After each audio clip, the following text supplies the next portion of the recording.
me to the stream here. Maybe now you can hear me. How's this? Can you hear this? Why is this not coming through? God damn it. This has been happening like twice. They've done something different to this. Like StreamYard has done something like new, and I'm not happy with it. Let me get this here. Are we good? Can you hear that? You can hear me now. Great. Then you can hear this? Like, man, Rollo Tomassi don't get no hoes, man. Who, like, come on, man. Like, who gave Rollo Tomassi this God tier status? Like, Rollo Tomassi don't get no hoes, man. Like, show me some hoes Rollo Tomassi pulled. You know what I'm saying? Show, like, really, like, y'all acting like he really popping, pushing P. Like, y'all acting like he came out the womb saying P.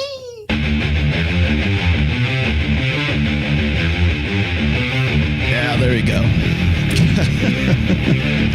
See, can you see this? I'm like ghosted over this. I have no idea why it's ghosting this right now. No video. Yeah, of course no video. I don't give you video just yet. Hang on. With me, Mr. Rian Stone, who's looking dapper as always.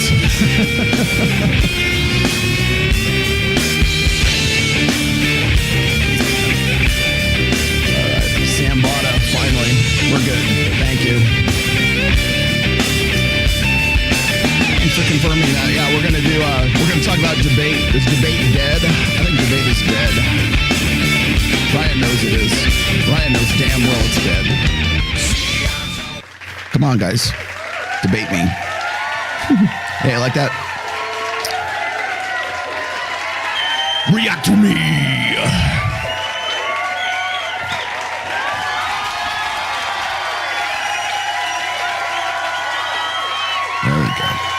All right. Hold your horses.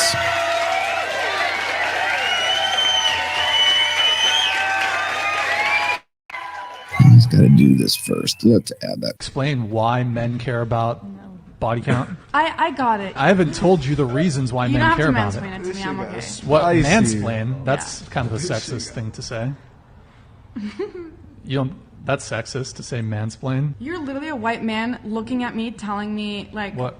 If you can't see how you being a white man has anything to do with like the power you have in conversation, then I don't even want to like talk about that. What does my skin color? I don't wanna make it. What does my skin color have to do with this conversation? We're talking about body count. Yeah. Okay. Nothing. But okay, don't you think it's a bit racist to bring up skin color in a conversation, a dating related conversation? I'm just gonna ignore your comment. You said it, so I'm trying to understand. No, it's okay. You said the words. I don't want to dig deeper into this. You don't want to dig deeper. I really don't. Do you want to walk back what you said? No, that's okay. You stand by. We can move on. About a 40-year-old guy dating a 19-year-old chick. I think it's wrong. No, that is completely not okay. She's a full-grown adult, but I don't think it's okay. No, I don't. But it's okay for a woman to sell herself on OnlyFans at 18 and get railed on camera for money, but not enter a consensual relationship. I would like to chime in and just let y'all know I made more money from my sugar daddy than I did from my full-time job that I have a college degree for. No, same. No, me as well. Yeah, absolutely. So I did the same thing.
Paid you some money? I don't like it. I am looking for good relationship. Did you ever ask for money? Never. Don't ask for money. Just give it to you. to hell. Is doing basically I'm sorry, with apologies to Ryan. Civilization's fundamental purpose, and I say that without fear of contradiction, its fundamental purpose, and sidelines Which is the production of a stable environment that allows it to continue into the future. okay. Right? The idea that we are going to take sexuality and we are going to turn it into this a la carte thing that anybody can re-envision in any way is definitely a threat to the much more constrained version of this, in which people partner long-term for the production of a home that is hospitable to the raising of children who are then well-equipped for the world that they emerge into. And civilizations need to be able to sober up when they are threatened by something. And to the extent that we have turned civilization into a carnival, we do not have the seriousness of purpose to handle things like an enemy that, you know, is it good for the reward center to be triggered? Oh, yes. What happens if you trigger it without having accomplished anything? The point is, look, a small number of people can do what you're doing, Ayla. And if they do, I'm not saying it will make civilization non-viable, but you are playing with the stuff that does run that risk. You're not the only one playing with the only set of things that put it at risk, but this is one of the things that puts it at risk. And so, in any case, think about whether or not the people who are reacting to you are not just having a hissy fit, but in fact are trying to explain something that isn't easily explained, which is, when you do what you're doing, it becomes impossible for civilization to function in any way that it has ever functioned before, right? You are gambling on the fact that some functional mode of civilization will be compatible with what you're doing, and there is no proof of that. No civilization. To give a woman vote is like to let a monkey fly a plane. Very dangerous. I can't believe this is a filter. The fact that this is what filters have evolved into is actually crazy to me. I grew up with the dog filter on Snapchat, and now this filter gave me lip fillers. This is what I look like in real life. Are you kidding me? Yeah, because he took his country and took it from nothing and turned it into an industrial nuclear superpower. Didn't he commit a genocide? That is what they say. He didn't commit a genocide? Well, I mean, I don't know, but what do you mean you don't?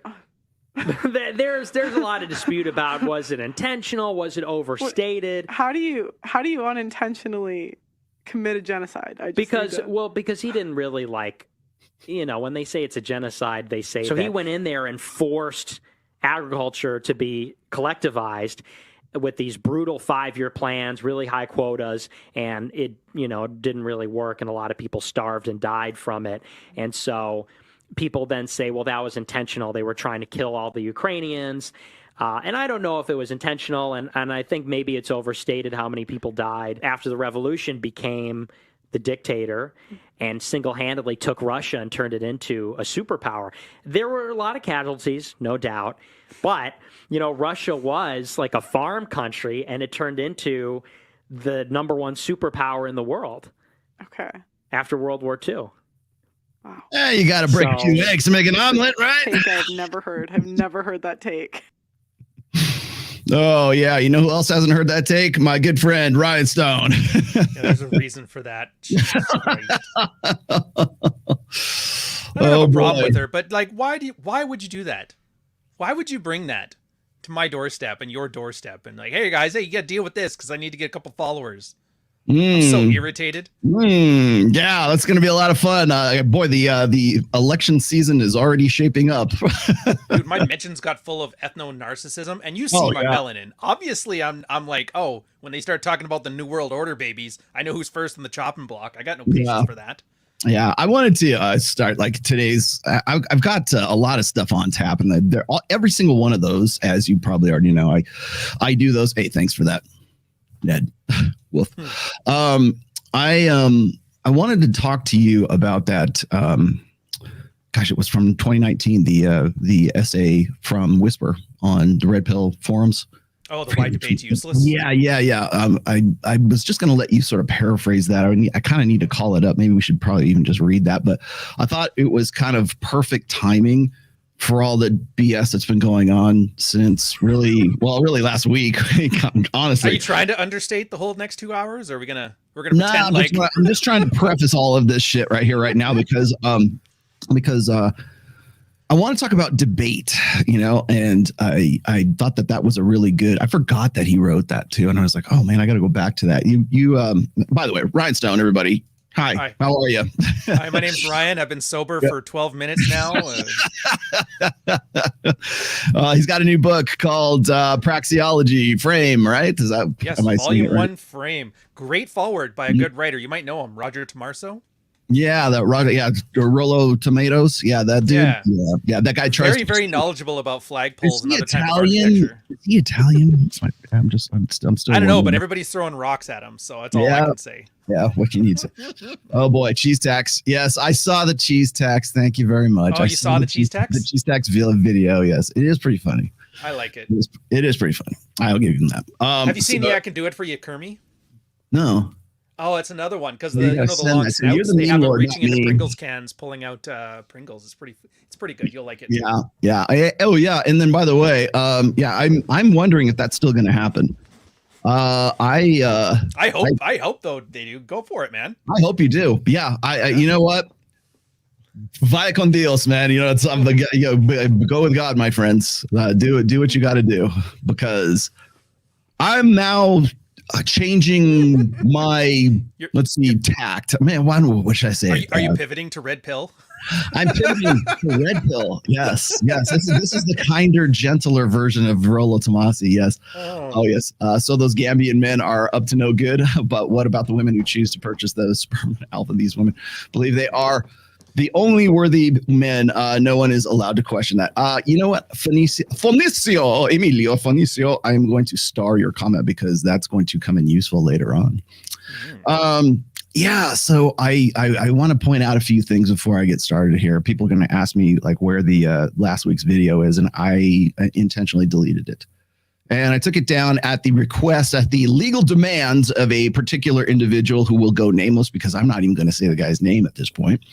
But I think you guys probably know who I'm talking about. And no, it's not Abba and Preach.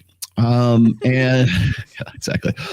And I am complying with the cease and desist order. And I do wanted to start a little bit out with that, because I want to say that we are now sort of entering into a time where there's a blurring of the lines, maybe, when it comes to legalities. And there was a time where you and I were both kind of embroiled in, libel and defamation from another individual by the name of Anthony John, the president of the Manosphere. And happy father. Yeah, exactly. Yeah. Hey, congratulations, bravo for the merit. Well, trophies for Clout. Just you can say it. It's fine. By the way, you're going to find out later when we're getting into the video with Alex from Date Psych, and we get into it with Chris Williamson. They mentioned some stats now. I didn't know this. This is new. At least in the UK, 52%, 51 or 52% of all births in the UK are born out of wedlock. So, bravo, Anthony Johnson, keeping the tradition alive, right? Maybe you should move to the UK. Hey, congrats on the little girl. Congrats on your daughter. But anyways, we were embroiled in a let's just say a back and forth and a push here and a push there, and there was a time where I was looking at. I retained legal counsel at that time. I still do have a lot of friends in the legal practice because I used to work in wine and spirits, and trust me, I worked with the trademark attorneys. I worked with copyright attorneys. Also, by the way, defamation and libel too, because there was a lot of pushback like amongst companies where they would do stuff like that. But there was a time where we were, I think we played a little bit more fast and loose than we are able to now. And I am bringing this up because I had an interview with Andrew Esquire from Legal Mindset, and we were talking about the they now initiated and I guess ongoing litigation from Sydney Watson from formerly of The Blaze, and was a co-host on You Are Here podcast, which I was on twice back in December of 2021. Ms. Heartfelt herself? Really? Ms. Heartfelt, yes. Yeah, and remember, do you remember the what was it, the t-shirts, the cuck t-shirts that she had made? The cuck t-shirts. Yeah, I thought that was funny because like I'm looking at I'm reading through, and I actually have the legal deposition from Sydney Watson right now. And I was looking at that, and I'm looking at the things that she's like sort of enumerating as like were the elements that were contributing to a hostile work environment, right? So on a scale from Me Too to legitimate, what are they? How are they looking? And see, that's the problem, and it kind of relates to what's going on, I think, in the sphere right now. So we've kind of and I didn't realize this until recently. We've kind of passed a Rubicon here because she is filing suit against The Blaze for like $1.25 million, I think. Of course. And and now she's a victim, right? And she's playing the victim card. And of course, it's it's Women's History Month or whatever the hell it is, and Women Empowerment Month. And so what do you got here? Oh, hang on one second. Yes. Okay. I'm just now looking at your private chats. I have whoever sent me the plugin for Chrome to like turn everything dark in StreamYard. You are a lifesaver. I owe you a bag of Devil Mountain coffee. But so I'm reading through the deposition with Andrew Esquire, and I'm looking at these things, and I know kind of what was going on at that time because Elijah Schaffer had invited me on the show, and part of the complaint that was listed in the deposition was, or legal filing, I guess, was the fact that it was a hostile work environment, and part of that was inviting misogynistic guests onto the show. And I'm like, I thought about that, and I'm like, who could they possibly be talking about? Right? It's got real flagpole vibes on it. Just saying. My name was not listed, so thank goodness I don't have to be subpoenaed to go do that. Although maybe I still will. So I wasn't listed, but Jack Murphy was definitely listed in there. And it's funny that the people who came on before me and after me were listed in it. And the guy who I was there 1 week, I think it was the second week of December in 2021. And the guy that was on before me on the show was Kyle Rittenhouse, was on the week before I was. Oh, of course. And then, of course, Jack Murphy was on the week after I was on. And that was like sort of the beginning of the end for that show, which just kind of sucks because it was like it kind of, that was it. Like Jack Murphy put the kiss of death on that show. And it's a damn shame because I thought it really had some good potential for it. I was really looking forward to going back on it at some point, but never materialized. Now, I was on there with I did one show solo where they were interviewing me, and we had a lot of good back and forth. And yes, there were people in the chat, and I was prepared for that. I knew exactly what, people are going to throw shit at you. Okay, I'm used to it. I went on Elijah Schaffer's show, slightly offensive, no problem. Again, he has a different quality of commenters and haters, and like when you go to different shows and different podcasts, like your haters or your guys are, some of those are crossover from mine, right? But when I go to You Are Here, those are the guys who are like the ethno-nationalists. I didn't know what the term elves were until I went on that show. Okay. Remember the good old days when you just put some parentheses around a word and everybody just kind of knew? Exactly. And so I went on. So you've got a characteristic of the haters and the people who are participating in that chat that are way different than mine. And then there's like you go to, everybody has different haters. Everybody has different like people who follow these particular if it's like a political show, you're going to have one quality. If it's a red pill kind of intersexual dynamics, that's another one. Financial, like if I go and I look at like George Gammon's channel and I look at the people in the chat there, most of them are pretty respectful, but like there's a characteristic of those particular chats. So when you are creating or you're filing a hostile work environment case against your former employer, at what point do you say you knew what you're getting into, and what point do you go, oh, I didn't know it was going to be like this, right? So part of it is it's booking misogynistic guests under the guise of them being traditional conservatives because it like kind of killed her Guys, ambition. we're gonna love this punchline. This is the best punchline. Keep going, please. All right, so she's trying to pitch herself like half the reason why she wants to get like $1.25 million is that's what she thinks that the damages were for her not being able to be taken seriously in conservative circles so that she could sort of advance her career so she could be more like Tommy Lahren, which is actually a name she mentions in the suit. Mm-hmm. And I'm like, Then she mentions, of course, there's the Jack Murphy incident and everything else. And then she was saying something to the effect that Elijah Schaffer was drinking on set. And I'm like, yeah, because a lot of people drink on set, right? If you go, Adam Sosnick, every Friday when they're tossing them back, everybody's drinking on set. I've been on shows where they've been like, I don't drink, but they were drinking at that time. And that's part of the show. Okay. I don't know. The other one, I call it the White Claw Power Hour. It's in the name. Yes, exactly. So when the girls go on Fresh and Fit, they're drinking. When we have the girls on Access Vegas, they're drinking. Okay. Me and Mike does not drink. I don't drink. So we can maintain the show and everything. But her complaint was that it was unprofessional for him to show up and him to be drunk or at least, drinking while they were doing the show. And I go, well, is that part of the show? Or is that something that is completely beyond the pale because it's a old school workplace, old media kind of company, or is this what we can expect from this show? Can we expect the people in the chat to be like sort of haters? Can we expect them to want to call out and like super chat things that are going to be aggravating to a guest such as Jack Murphy? Right. Which, of course, now we see why. Right. And so and maybe, legitimately. So I like Sydney Watson. I think she's on top of her game with respect to like intersectional dynamics. She did very well on the Vice panel that Pearl was on not too long ago. I thought actually she outperformed Pearl very well. But I was actually surprised that Sydney was there in the first place. And she was holding her own.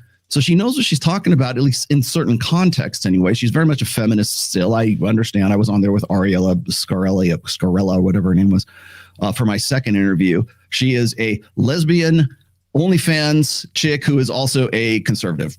So go figure.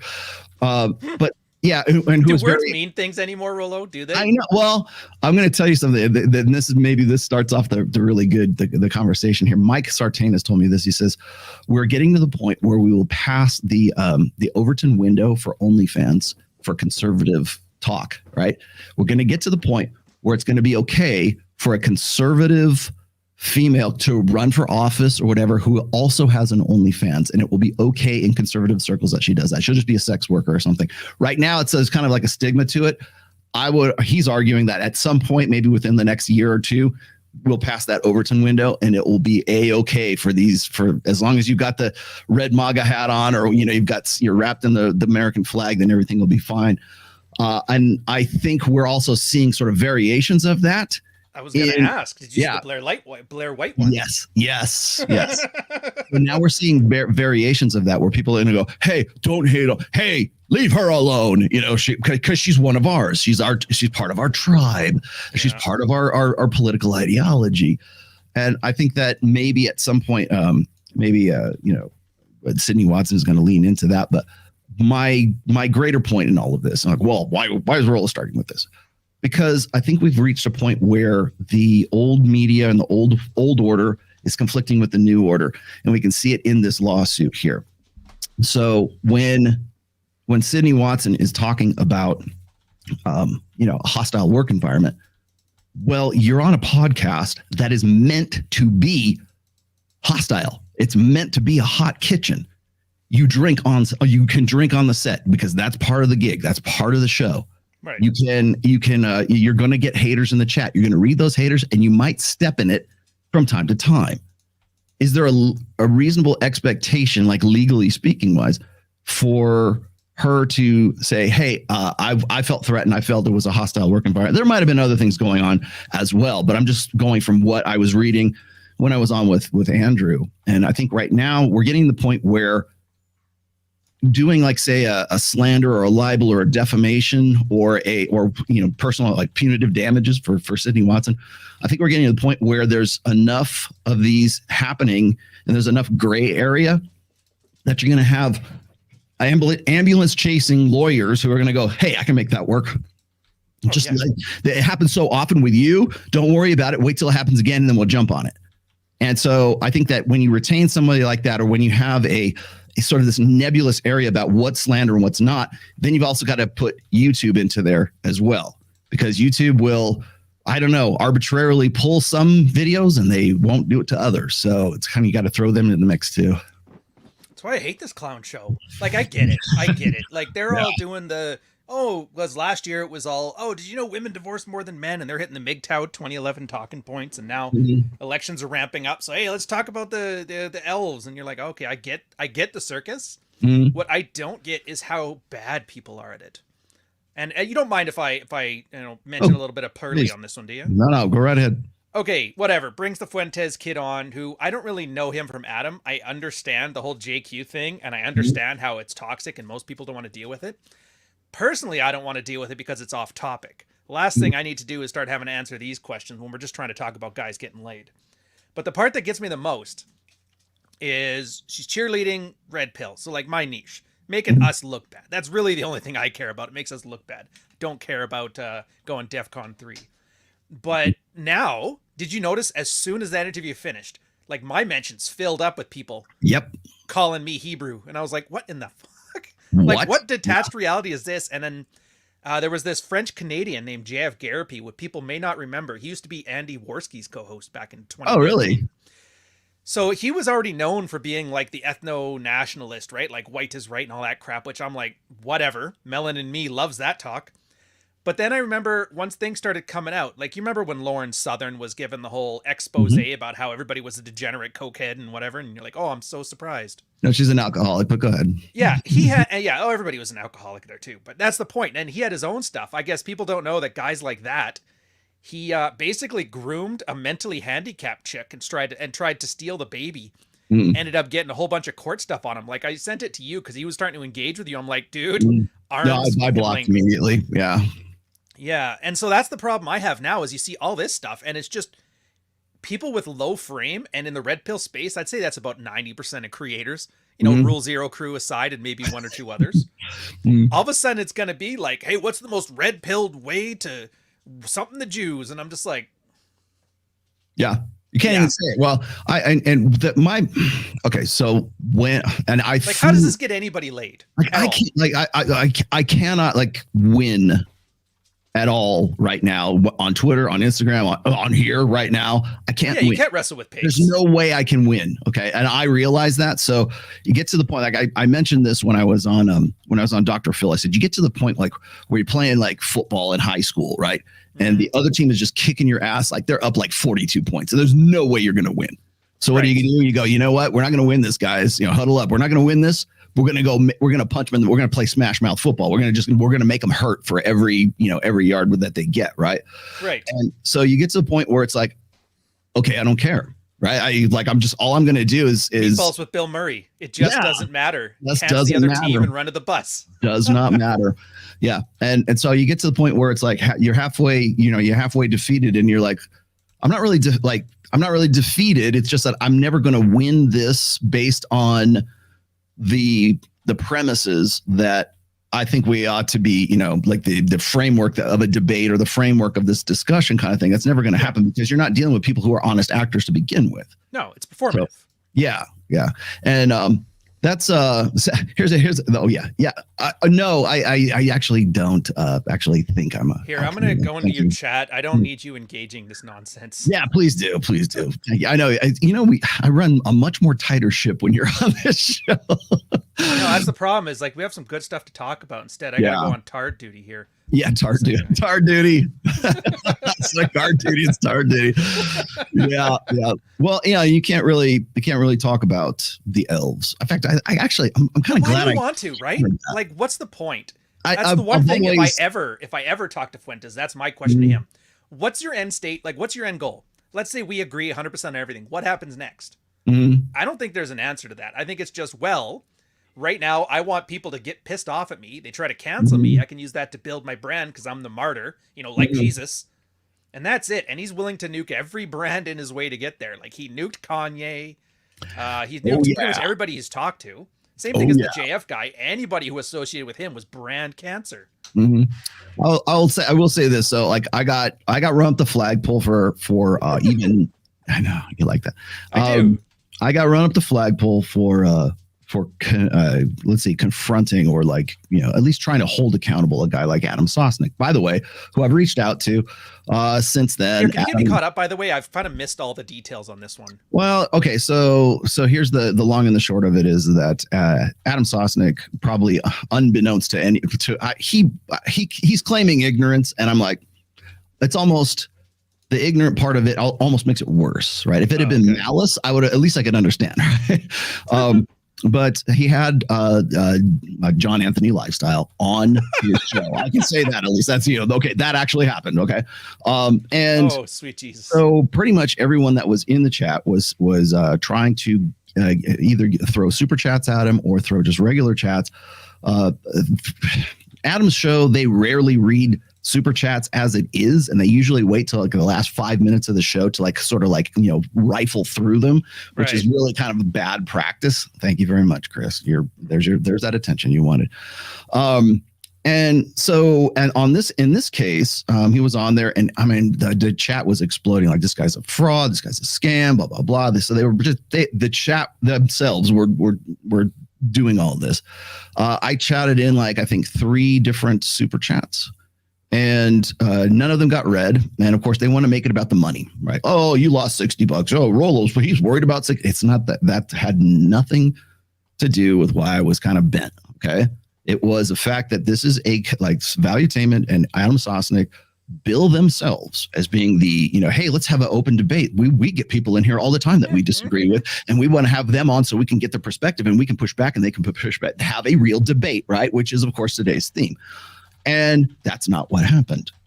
It's rather than engaging in the chat, they decided to just kill the chat kind of thing, because a lot of people were bringing up his past, and I'm just going to leave it at that. Okay, and am I allowed to talk about it, or does that put you in legal problems? You can talk about all you want, but they'll probably come after you too.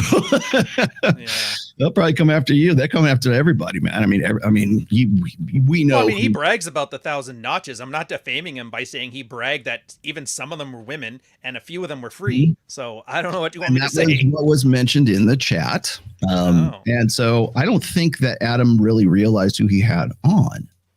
And so he's on there, and they had their show and everything. And the thing that kind of got me was, in fact, that when I did the response video, I said, Adam, do better, right?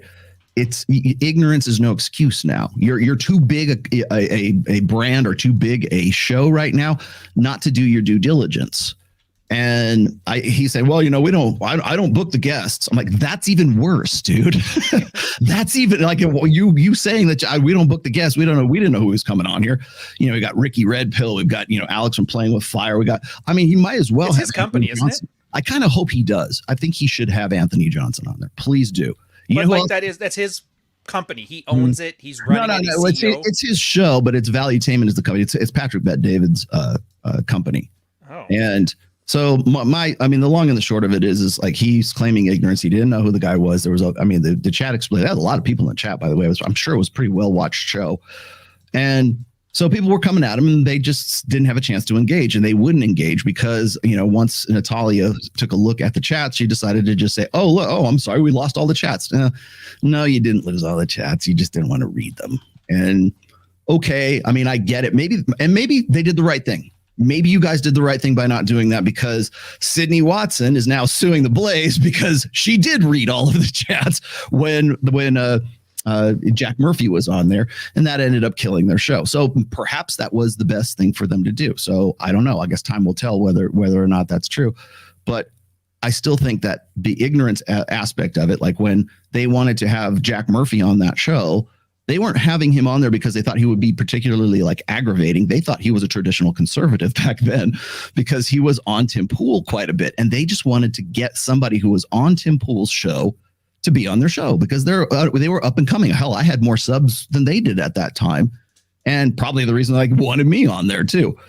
And I'm okay with that. It's the clout economics, but they didn't know who they were getting. They didn't know his background. They didn't know what the quote unquote cuck article was back then. They had no idea what his sexual escapades, his videos and everything. And all that. He was billing himself as a traditional conservative. They only knew him from Democrat to deplorable. And they thought he was a political guy. Well, it turns out he's not really who he says he is. And when you confront him with the cuck article thing, he lost his shit. And then, of course, what happened? That was what precipitated. I would say that's the catalyst. It was certainly the event that sort of spelled the end for that show. It was the Dr. Phil Rollo Tomasi moment of that show. I did not kill off that show. But yeah, they wanted. That's why I thought it was funny, because she's saying that, Elijah Schaffer booked guys who were deliberately misogynistic, red pill manosphere fuckwits, right? And I'm like, that's not why you booked him on there. You guys wanted him because he was a regular on Tim Pool, and you wanted some of that juice, and you got it. But she read all of the super chats, and maybe she shouldn't have. Maybe she should have known who she was having on the show. I told her afterwards, by the way, when all that shit was starting, the firestorm happened after that. I reached out to her. Like I don't have her phone, but I think we were following each other on Instagram. I DM'd her and I said, I'm sorry, if you guys would have told me like a week in advance that he was coming on next week, I could have at least prepared you for warned you what was going to happen in the chat, because the chats they're going to come at him, right? And maybe Natalia did the right thing, and Sydney Watson did the wrong thing, because now Sydney's got a lawsuit against the Blaze, and everything's going to hell. So perhaps that was the better thing that she should have done, and thus, sort of averting a Jack Murphy moment on the Saucecast. So I don't know. Maybe that's a good thing. But in both of those cases, they had no idea of the background of the person that they had on there. And I got to take the inception of this one. I don't think she cares. I think her lawyer flat out told her, yeah, this is hot right now. Accuse people of Me Too. Trust me. She goes, yeah, sure. I don't think she cares about misogyny. In fact, have you noticed this? Anybody whose income isn't reliant on disliking misogyny or right wing or left wing or whatever, very hard to offend any of these people. It seems that the only people they're just offended about revenue. So I don't believe it. I don't buy it for a second. I really don't. She's Australian. Do you know what kind of things they call each other in public for fun? Yeah. Well, I know. But see but what I was saying before, that the very fact that there's even a lawsuit to begin with means that there is a possibility that some money could be. They're probably, like Andrew Esquire was saying, it will probably never go to trial. They'll probably settle out of court. She'll get half of that and she'll walk away. Or there'll be something just to avoid like the PR fallout for it, and just to avoid all the bullshit, right? Right. And I think that's probably what a lot of these guys. I think you're going to see this happen more in the future when somebody says, "Hey, man, I'm going to take you to court," blah blah blah blah, and they're hoping that they're going to settle out of court. They're going to make some money off it out of court, because they just don't want to go through like a 4-year long. Did he say this when he meant this? And it would be cheaper to simply just settle out of court. And so people like to the tune of like $50,000, $60,000. It might be worth it to a sort of like Bush League attorney to do something like that. And almost like trying to sue Gillette over that stupid commercial. Yeah. Almost like being a paralegal and trying to find ways to file frivolous lawsuits against Google for sexism. If anybody knows these inside jokes, you let us know. Let them know in the chat. We're not going to do exposition. Yeah. There's no real reason. We're talking about events that happened like almost 4 years ago. So. And I get too. Everybody in the chat is like, this is just teenage gossip nonsense. I agree 100%. It's kind of embarrassing to even talk about it, but I'm here to shit on date psych and why the ideas are bad. So we'll have to suffer through it. There's some nuggets. Oh yeah. Oh, by the way, and that's one of the reasons I put on what is it? Brett Weinstein and Heather Haying or whatever. Dude, you know what? That's perfect. We can dig into that here too. I'll put it back up in a second. So good. Let me know when we're going back to that, because I got a good one for you. Okay. Just to put a little period at the end of this. So I removed that video at the request of a cease and desist order, and I'm complying with that. So therefore, by the way, let me clarify some other things here too. Okay, if you find value in Abba and Preach, please unsubscribe from this channel right now and go follow them. You're done? If you find value in John Anthony Lifestyle and you think he's great, please unsubscribe from this channel, unsubscribe from my channel, and take your subscription and put it over there. Same thing goes for Alex from Playing with Fire.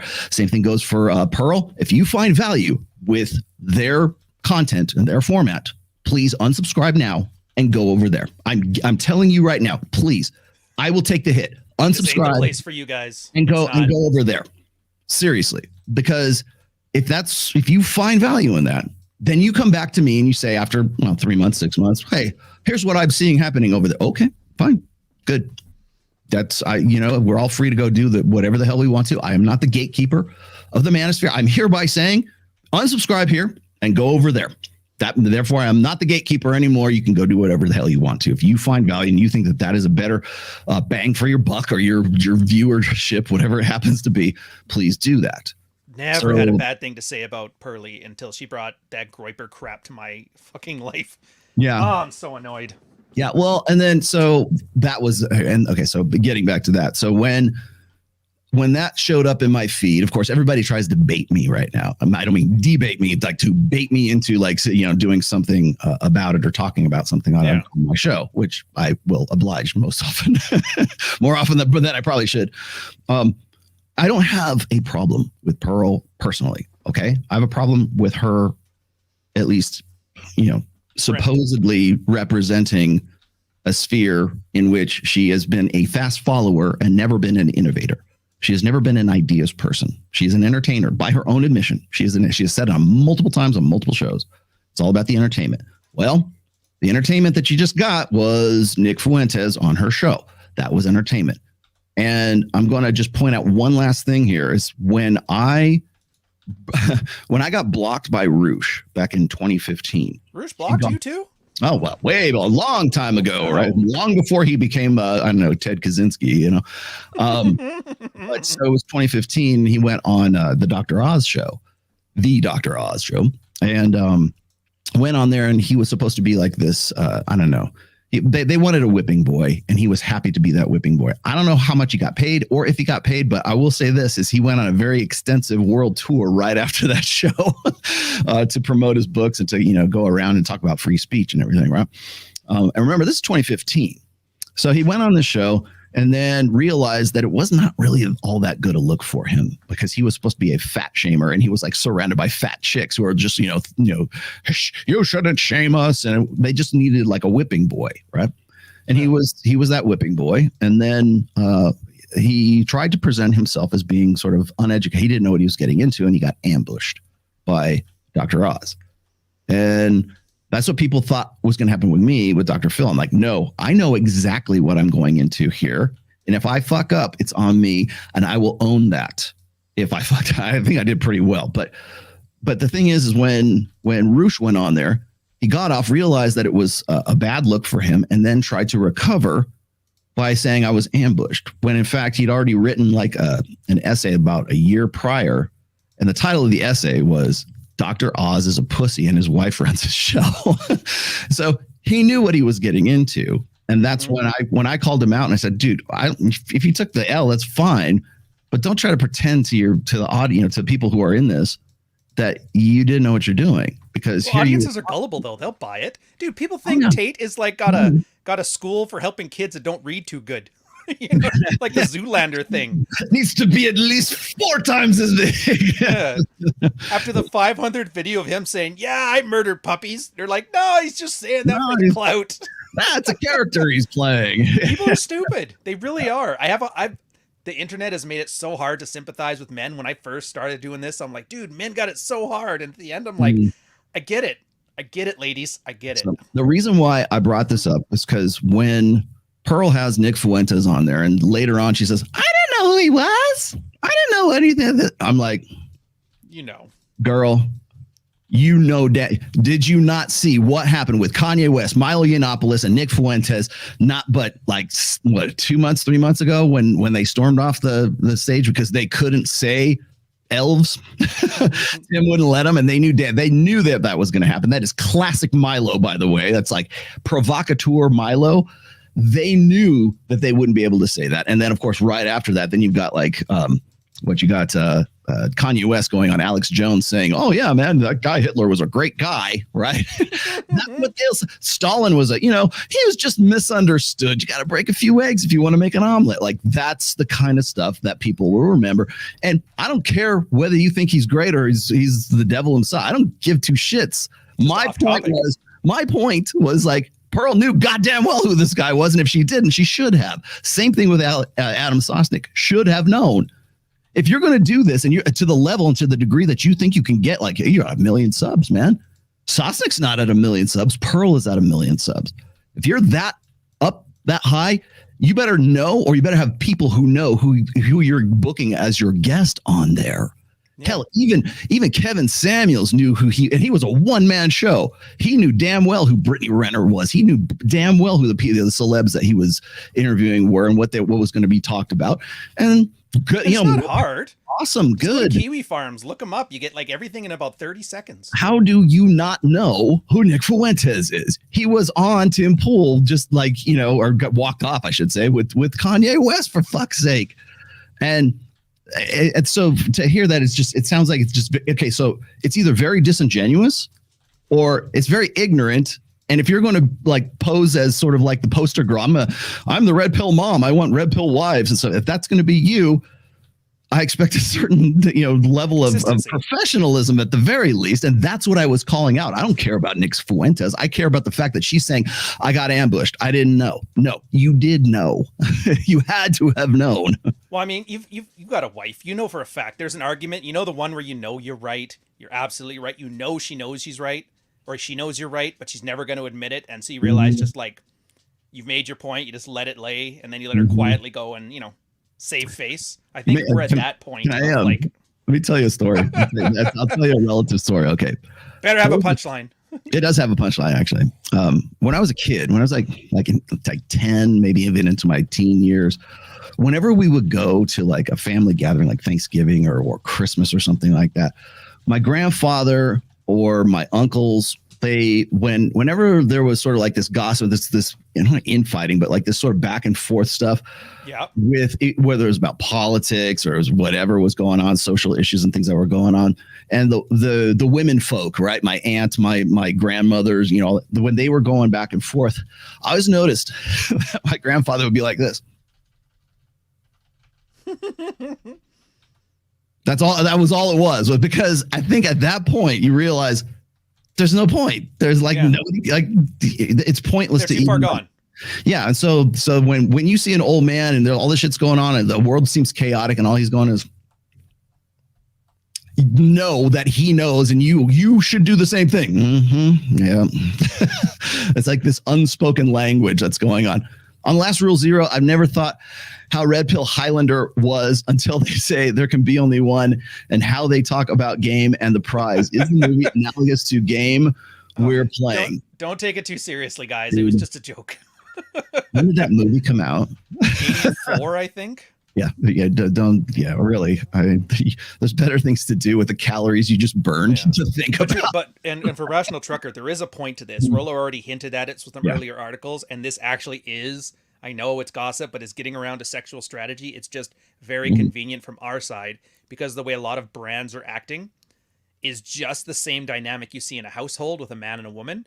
It's just weirder, more autistic stakes, Yeah. So anyways, please continue. Well, I mean, and then so once again, it's like my problem isn't with Nick Fuentes. I could give two shits what you think about him. I could give two shits do you think he should have been on there? Like that wasn't the point of my tweet, bro.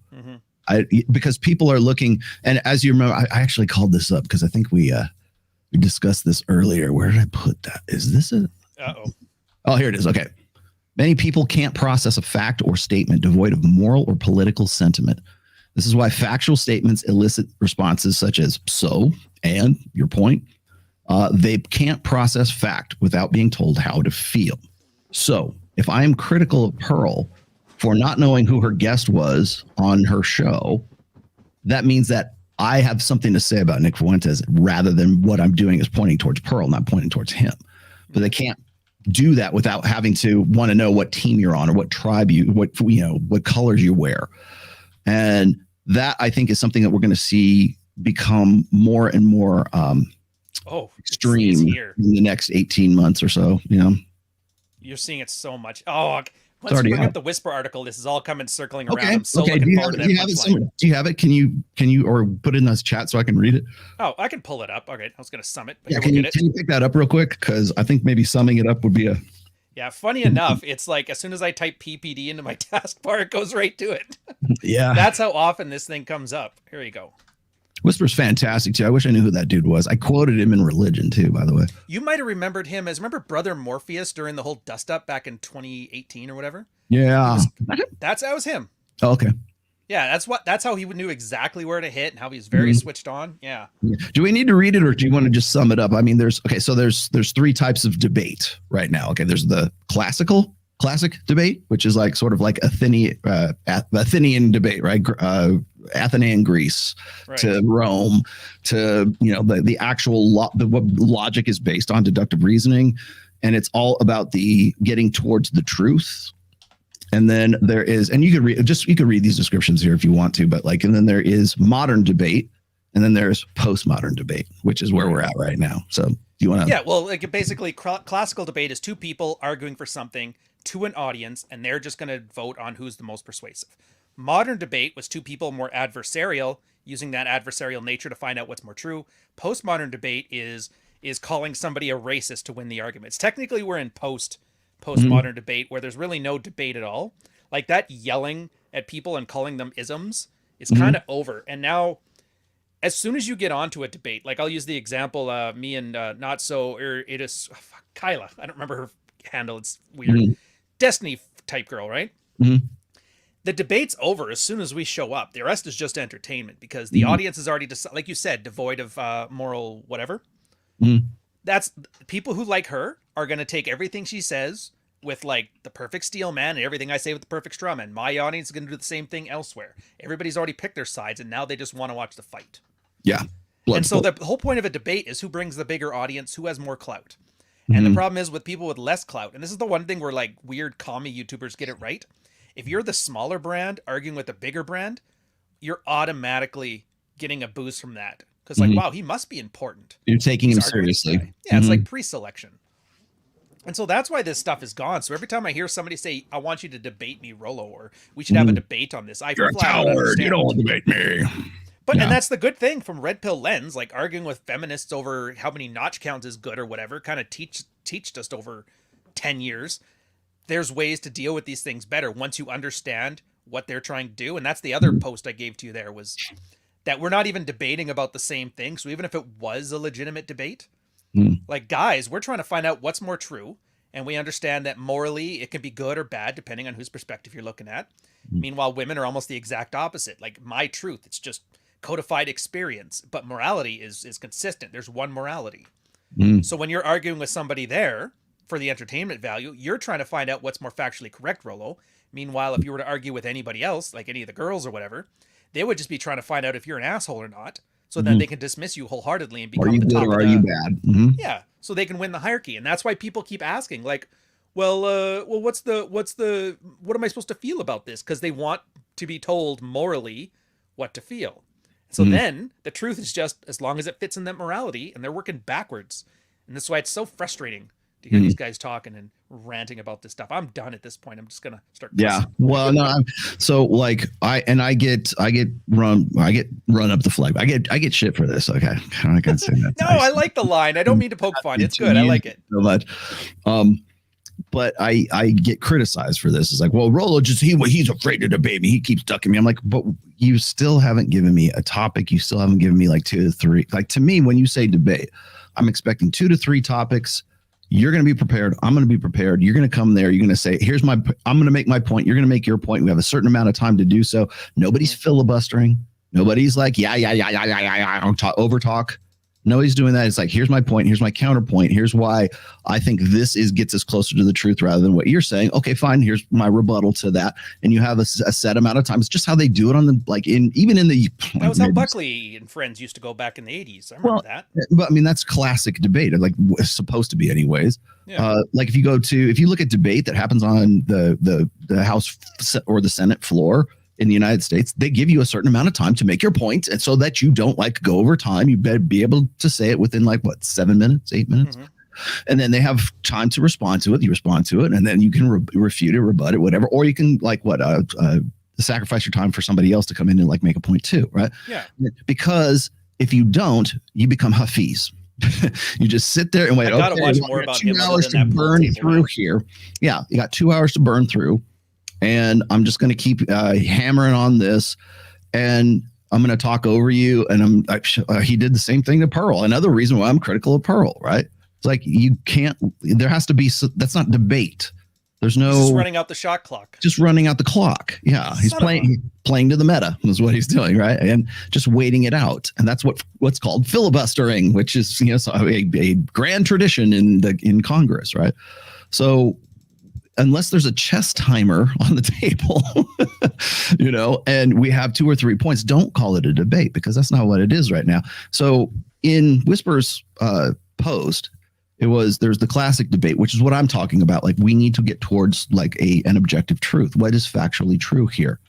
And then you can say, okay, well, now that we have debated this and we've realized, we come to this conclusion anyways, what can we do about it? What are best practices? Great. Awesome. That's how we used to do things, right?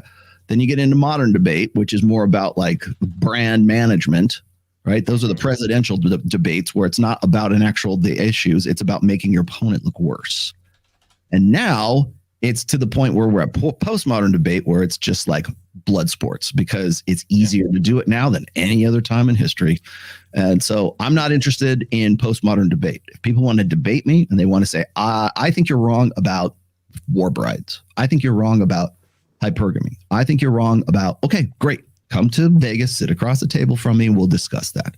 Even if you want to call me an asshole and here's what you think, I will be happy to disabuse you of all the straw man and all the bullshit that you seem to believe in. You come to Vegas, I'm going to get the engagement, and you're going to sit across from me, and we're going to have this talk, because I ain't going to anywhere else. You're coming to me. So are you ready to do that? I'm afraid I'm not ducking you. The door is open. I will book the time. So. Well, most people don't even have like a consistent, coherent worldview. They aren't interested in the material at all. It's just what's trending now. They're just, like you said, salesmen. I'll sell anything. What's on topic now? Dicks? Let's go. Trans? Sure. Big Politics? town. Go. Yeah. So you can't have a debate with them. They haven't done research. They'll contradict me. I've had that. I've watched somebody contradict themselves from sentence to sentence to sentence. And then when I just repeat back what they said, they're like, you're misinterpreting me. And I'm just like, even if whatever, the entertainment's good, I'm all for it. It's the most frustrating experience from like just a conversation point of view. And this is like, I don't argue like that with my wife, and she's earned that right. I'm not going to do that to a perfect stranger unless I have to. I tried it once just to make sure, and I was like, yeah, this is dumb. Yeah. Well, I mean, it's of course they're going to bait you too, Rollo. Like, you're just not a real man unless you do it. Like, that's what works. And I'll take the bait. Yeah. Hey, Marty, you're calling Marty McFly chicken, and then, he's got a race now. Yeah. And they want you to run right into that car as an end of Back to the Future 2 reference for you guys, for the older guys here in the audience. Yeah, and I get it. Because that's what it's about. It's not about and then the whole thing when I stuck my nose in the valuetainment thing with was it Jason Whitlock and all that. It's all Jason Whitlock. Yeah, exactly. Thank you. Thank you for that.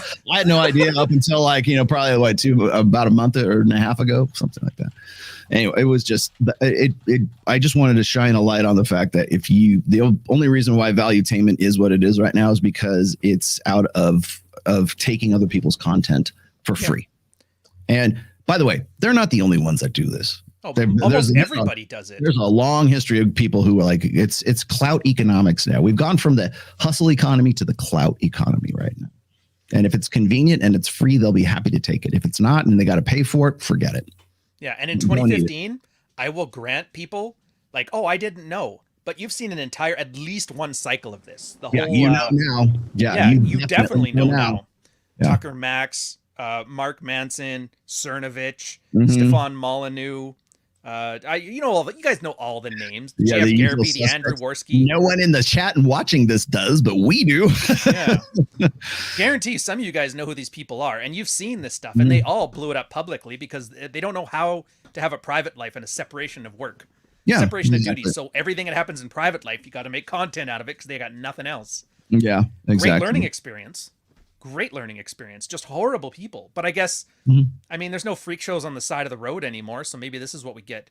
The bearded lady, the fat man, the content creator meltdown. Look, if it bleeds, it leads. But like, we are the media now. Yeah, 25 cents, guys. Come on in. Watch our expose on. Yeah, Mark Manson, by the way, I haven't heard that name in a while. I know he has his book out, but Mark Manson he was like, people really kind of looked at him as sort of like being sort of proto red pill. And I never really did, because the moment he got married and the moment he started putting out like new material after his like post, there's pre-marriage Manson and there's post-marriage Manson. You can point that into the blog post when it changed. Yeah, yes, it was that stupid Pablo Escobar visit. Right in the middle of part 1 and part 2. Oh my God. Yes. That's so funny. But I think you're right. I think we're at a point right now. And again, this kind of goes back to the Sydney Watson case, and it goes to the sort of litigiousness of other content creators right now, because it's cloutonomics right now. And to the point where it might be, I had a conversation with Andrew Esquire at one point. We were talking about, I think it was the Cardi B defamation and libel suit at that time. Okay. Oh no, we were talking about Amber Heard and Johnny Depp, and then we also started talking about Cardi B. And I asked him, I said, how difficult is it to like prosecute like libel and defamation and slander? And he goes, well, most people don't, because it's very expensive, and usually there's no payoff at the end of it, because they're going after people who can't really, there's nothing there. You can do it, but it's going to cost you the money, and you're going to have this nice, whatever your settlement, you can frame it and put on your wall. That's basically what you're going to get at the end of it. I think things have changed now. I think that because like Andrew Esquire told me that he said if there was a lot of money in it, you would see a lot more attorneys getting into it. Like if it was like something like a quick buck, you would see way more people doing it. But it's historically really tough to prove libel and slander and defamation. So you really think that that's starting to become viable? Or do you think people are just more desperate for cash in this horrible economy? I think it is starting to become more viable, because there's enough people who are seeing it as like, hey, maybe I could actually, there's an angle to this. And it's not even so much taking the case to trial as it is like expecting some sort of like settlement or payoff out of court. And so it might be worthwhile. So anyways, long story. That's my long story about like why I deleted that last episode, because I'm complying with a cease and desist order. There you go. Not worth the hassle. Not worth the hassle. Yep. So better part of valor. It doesn't come correct when it matters.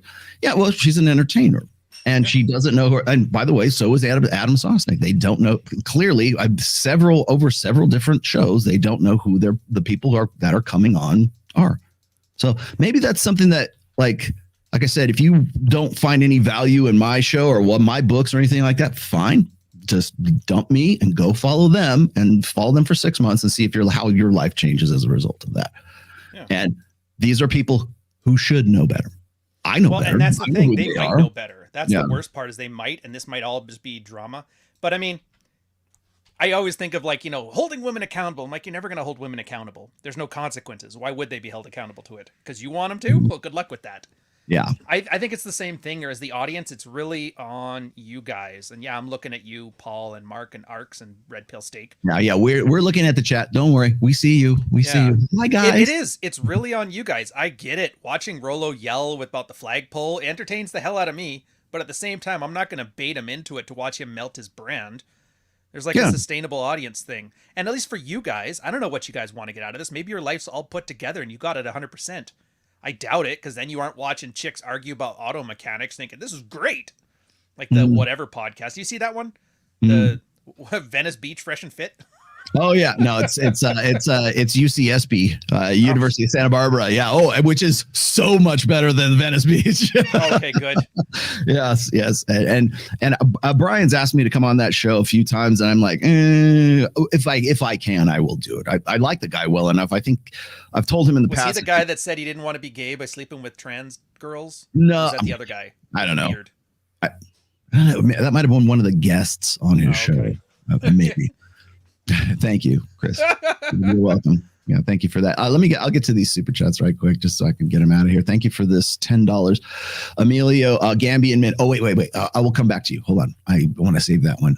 Just watch the video of you and Ruslan before the stream. Prime example of how not to debate a TradCon. Well, yeah, it is, and you know why? Because There was no formal debate. He's just, Adam says, hey, I've got Ruslan. Do you want to debate him? I'm like, well, it ain't going to be a debate, but okay. So I go in there. I did know he was coming. So there was no shock value, in any of that, but we did not have a preset list of topics we were going to talk about. Essentially what it was Adam's like right there, I'm there, Ruslan's there, and then Adam's like, so what do you disagree with Rollo about? And we spent the next 2 hours about you're an asshole. Yeah, but and tell me how you're not an asshole, right? So let's see. What does winning look like to you? Thanks, Dave Laro. Dave Laro, who is the illustrator of the cover of my 5th book, by the way.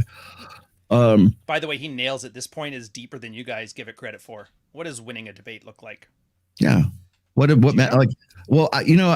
forget who said this, but I thought it was a really great quote. It's like the guy was, it might've been Brett Weinstein. But it was like, I'm going to lose this debate, but not because I'm wrong. Right. Because people are going to because it's tribal, it's team sports at this point. So if I go on and I quote unquote debate Ruslan, I lose the debate because there's no debate being had, first of all. And second of all, not because I'm wrong about anything, it's because it's all team sports at that time. Yep. So it's the court of public opinion at that stage. And whoever has the loudest voice, whoever has it's what is it, high school newspaper, it's the housewives of pick your stupid city. Oh, it is Orange County. Yeah, we'll go with Orange County. I sent you an email with a link to study for on-demand male birth control. I did get that. People have been throwing that at me. No, it didn't. I have it. Is this the one that has the little razor blades for the sperm, or is this the one that drops your testosterone, or is this the other one? There's been so many different forms of male birth control. It's like cold fusion. It's always 10 years away. Well, remember the one, there was one where it's like Vasagel was one, and it was like, well, if you take it, then your balls shrivel up and you don't want to have sex anyway. So it's great birth control. It sterilizes you. Yeah, yeah. I think the major problem isn't actually the technology. It's the side effects of that technology thus far, at least from what I'm able to find out.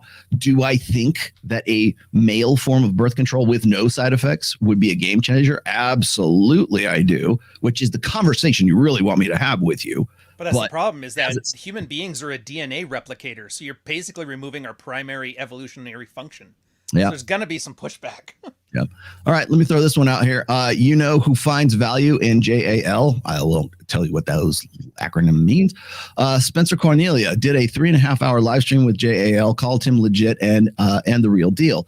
JAL also claimed to have a 155 IQ and know how to stop cancer at every level, never challenged. See, I want to nuke him, but that was a 20. You know 20 what? bucks is $20, like Clary said. That sounds to me like you should go and follow JAL. 155, awesome. I know that my IQ is in the gifted and talented range, but hey, you know what?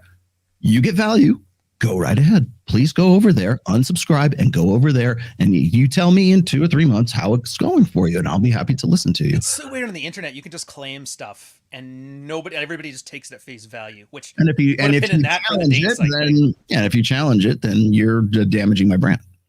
Yeah. Right? Oh yeah, you'll never admit it. You'll lie through your teeth. You'd rather 500 lies than admit it. That's why these debates will never end. Kate's in the chat. Well, if your opponent is speechless, I guess you kind of won the argument. It's like, I did that. They still didn't think I won against the other one, so it's not going to happen. And they're just going to run their mouth. It's Kobayashi Maru. That's what it is. But here's why even have these fights? Just enjoy it. Irreverence. Okay, but there is an upside to this. Okay, the upside is this: is nobody cares. Yeah. No one cares. I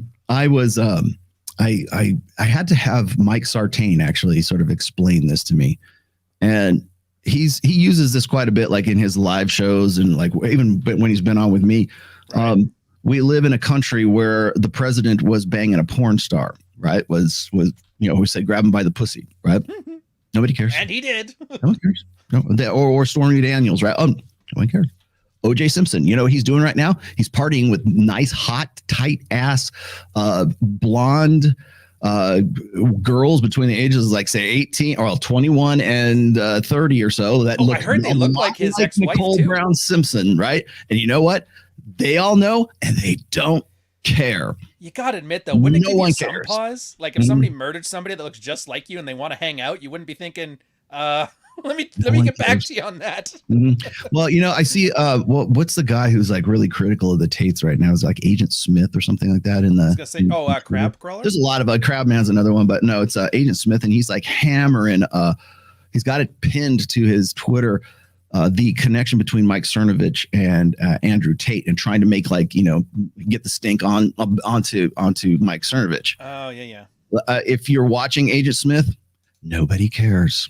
No one cares. Even if your worst assumptions were true, give it 2 weeks and no one will care. Guaranteed. Goldfish. It's the internet. Yep. In fact, the idea that if you go and look at Jack Murphy. Jack Murphy's gone. Like he's just the only thing that's left of Jack Murphy is his beard. That's the only thing that's left online. It's been paying dividends ever since. Nobody cares. In fact, I thought it was. I think I mentioned this. Remember when we were doing Rule Zero, the year-end show, and we were doing the year in review, and then we do our predictions. Okay, so the track with me here. One of my sort of in review was what happened with Jack Murphy. And it didn't even happen a year ago, or just maybe exactly a year ago, because it was December of 2021.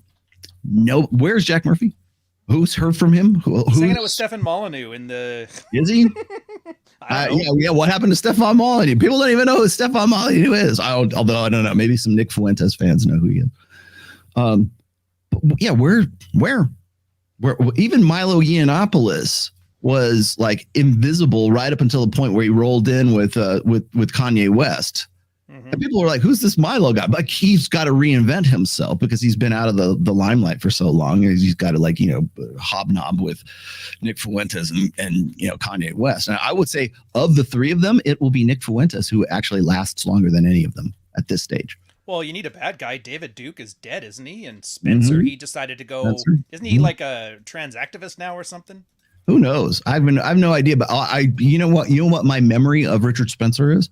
That video of him took in the head in the face on the street corner. Do you remember that when he was like on the guy hit him in the head with a wrench? That was awesome. They smacked him. Right now, I thought it was pretty fucked up. I mean, I don't care what the guy has to say. It's like, wow. But my impression or my lasting like visual memory is him getting beat up on the street, right? Mm-hmm. But beyond that, where is he? Where is Gavin McInnes? Where are the some people are saying that Nick Fuentes is a glowy. I don't know. You guys tell me. I don't know. You notice this? How people are so stupid, so retarded. Mm-hmm. People are like, he has to be a Fed plant. There's no way a real person does this. That's how ludicrous this stuff is. Sure. People call me again. I'll tell you what's funny is like when those guys were the ethno-nationalists start coming at me for like even just mentioning Pearl's name with Nick Fuentes, right? Everybody piles on. I'm like, damn, where did all these people come from? One of the comments, one of the critics is like, they're like, I've long suspected that Rollo Tomassi is married to an Asian woman and has an Asian baby or something like that. And that's why he is the way he is. Like, dude, no. Must be very, very Northern Asia. No, no, very Nordic, very blonde. Yeah. So actually she's mostly Irish. So let's just put it that. Yeah, I thought that was, and I'll tell you, but that is your impression of me, or is that just you like bullshitting to sort of like change the narrative? It's obviously trying to get a rise out of you. Oh, yeah. Same as that because the same guy. That was just before I went on the mission accomplished. I just mentioned it on this show. Yeah. Yeah. So I think we're starting. So that was my year in review was like, hey, Jack Murphy was only 12 months ago, and people are like, who? They remember the beard, but they don't remember the guy, right? They remember Richard Spencer getting beat up on the street, but they don't remember the guy. They remember like Roosh because he used to be the quote unquote rape apologist, but they don't remember the guy. And that's what I'm saying is nobody cares. And Mike's 100% on point with that.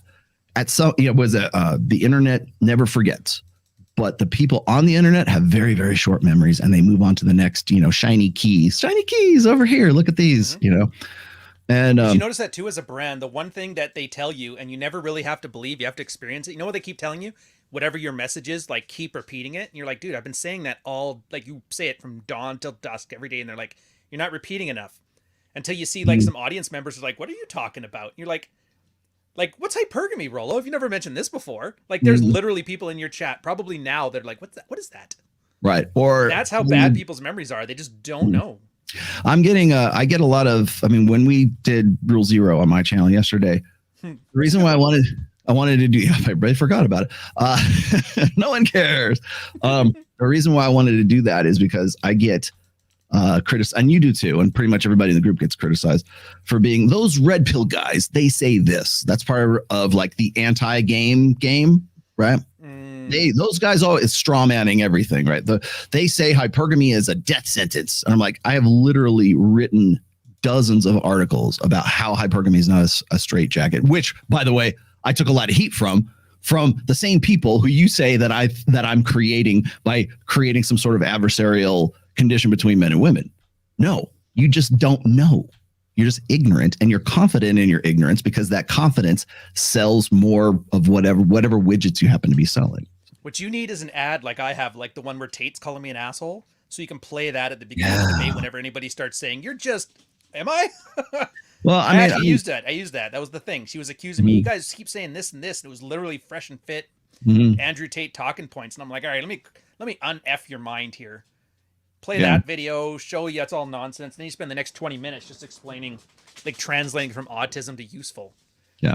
Well, audience hated it. When we get it, and I gotta build this up here for a second. We will get to Alex's thing here just momentarily, but I think that this is like, I made the prediction that we are going to see pivots from red pill manosphere topics to political and social stuff, and we're all here. It is. Here we go. So I hate being right. Republicans, am I right, fellas? Yeah, exactly. And so we're going to see it leaning more towards like politics and social issues, and that will be the topics du jour very soon, as we see. Because all I had to do was be marginally critical of Pearl not knowing who she was having on her show, and every I don't even know what to call it. Gripers. Is that what they are? I don't know what the hell I don't know what even the term is, but they all pile on, and I'm like, okay, where did all this come from? Well, it's there. That's going to be the next push. That's going to be the next hot thing. So when you see Adam Sosnick and Valuetainment start talking about the same issues that like Nick Fuentes is, then you'll know the worm has turned. People go, yeah, forget that minister shit. We're going to get into politics. Yeah. It's the one bright light at the end of this tunnel. It's just to know that they'll finally stop talking about our dicks. I can get back to doing what I do, and you can get back to doing what you do. Thank God, because then I can get back to the real work finally, so like chasing my fucking tail all the time. All right. I want to throw this one up here first because I think this is just sort of the preamble. Oh, did you want to do this? Let me put this. What is doing basically. Okay. By the way, so before we get it, because people were asking who these people are, this is Brett Weinstein and Heather, technically Weinstein because they're married, but she did not take his last name, so she is Heather Haying or something like that. I hope I'm saying her last name right. It's got a sting. Both of them evolutionary psychologists. He's probably a little bit more. Is he? He's an Evo Psych guy, right? I always get him and his brother mixed up on this stuff, but something. Yeah.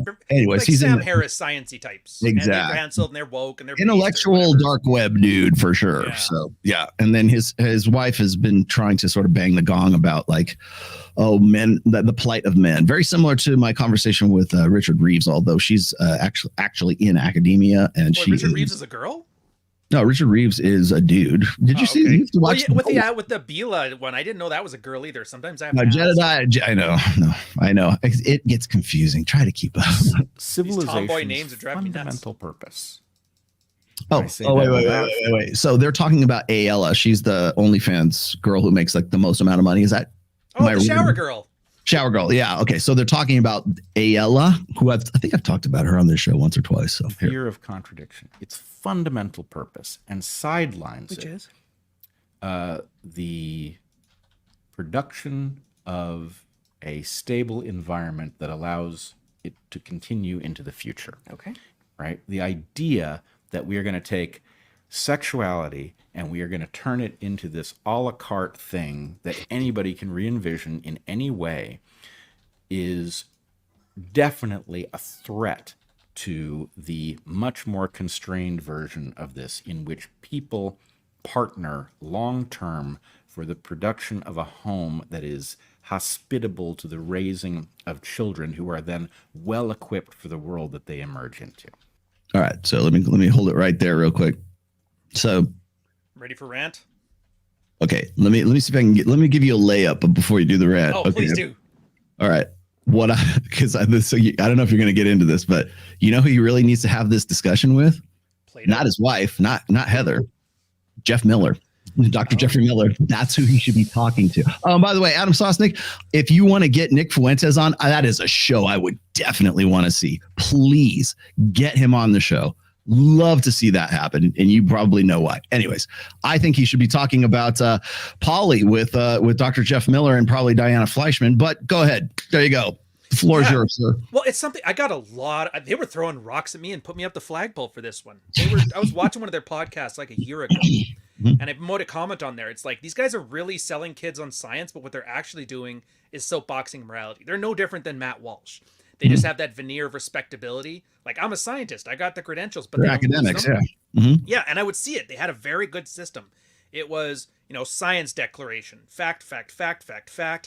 Therefore, and as soon as you hear the therefore, they slip the morality in the back end, the way they think life should be. And it's a complete non sequitur. In other words, the facts they were talking about earlier had no bearing on the morality they put on after. Is versus ought, if you want to get all technical about it. And then I watched this one, and I'm like, are they really making the argument for the matter's purpose? Like, that's an ancient Greek philosophical take where, wood has a purpose. Like, everything had a purpose. That's the soul of everything in us. Yeah. And they're saying the purpose is, I'm like, dude, these guys know evolution theory. They know there is no purpose. The purpose for genes is to replicate, period. The whole process of it is mostly random mutations put under the constriction of natural selection and sexual selection, right? I think I got that about summed up. Does anybody hear science? They can vouch if I got it.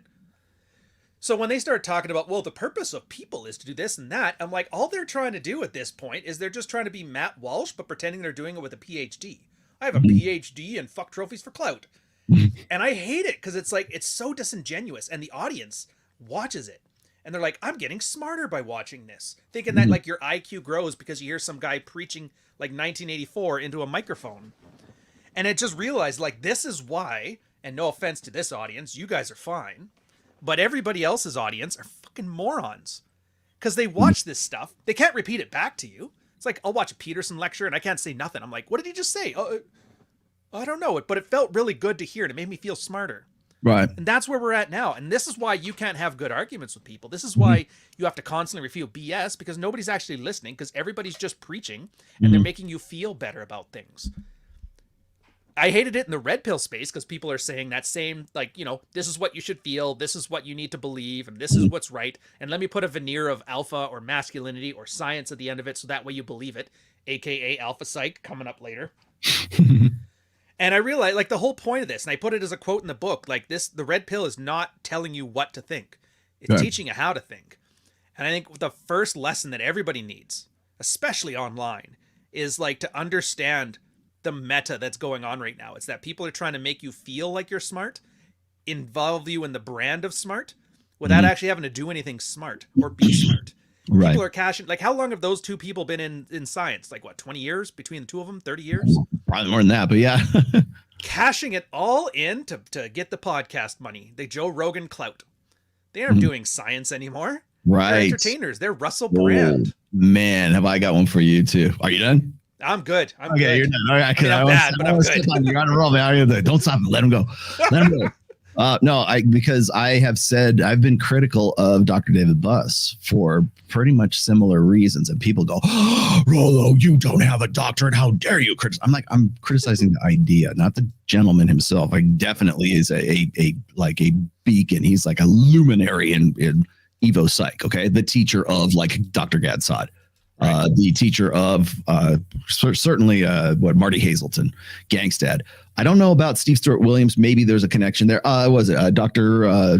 David, the other guy? Oh, Schmidt, Dr. David, who was one of his partners for a while too. So he's like the Rollo Tomasi of Evo. Yeah, okay. So he's the giant upon which other giants have stood upon. Got it. Thank you. And not taking anything away from Dr. David Buss. However, I can only point out what I see here is the guy puts out a book called Men Behaving Badly, and more or less uses the data sets that that he's come across, or other people's data sets, to write a book that pretty much says, guys, you need to start manning up. You need to do better. Right. That's essentially the message of the book. Peer review, do better. How should I feel about this? Do better. Right. That's the moral of the story.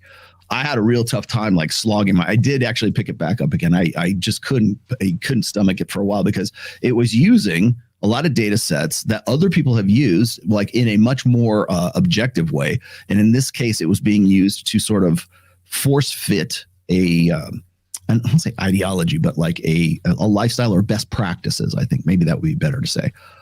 Same problem. Same problem. So very similar, I should say, problem that I had with Dr. Jeffrey Miller and Diana Fleischman. Okay. Both of them luminaries. I refer to Jeff Mating Miller. Mind.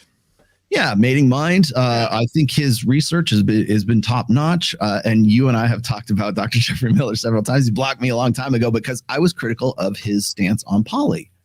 And I'm like, you're an evolutionary psychologist, and you know the dangers of polygyny or whatever else, right? You also know that there are evolutionary adaptations in human beings for like sexual disgust, for jealousy, for envy that will in some cases make, there are good reasons why those developed in human beings over the years. But yet you're going to tell me that the best thing to do is to eroticize those things so you can live a better life and get off more.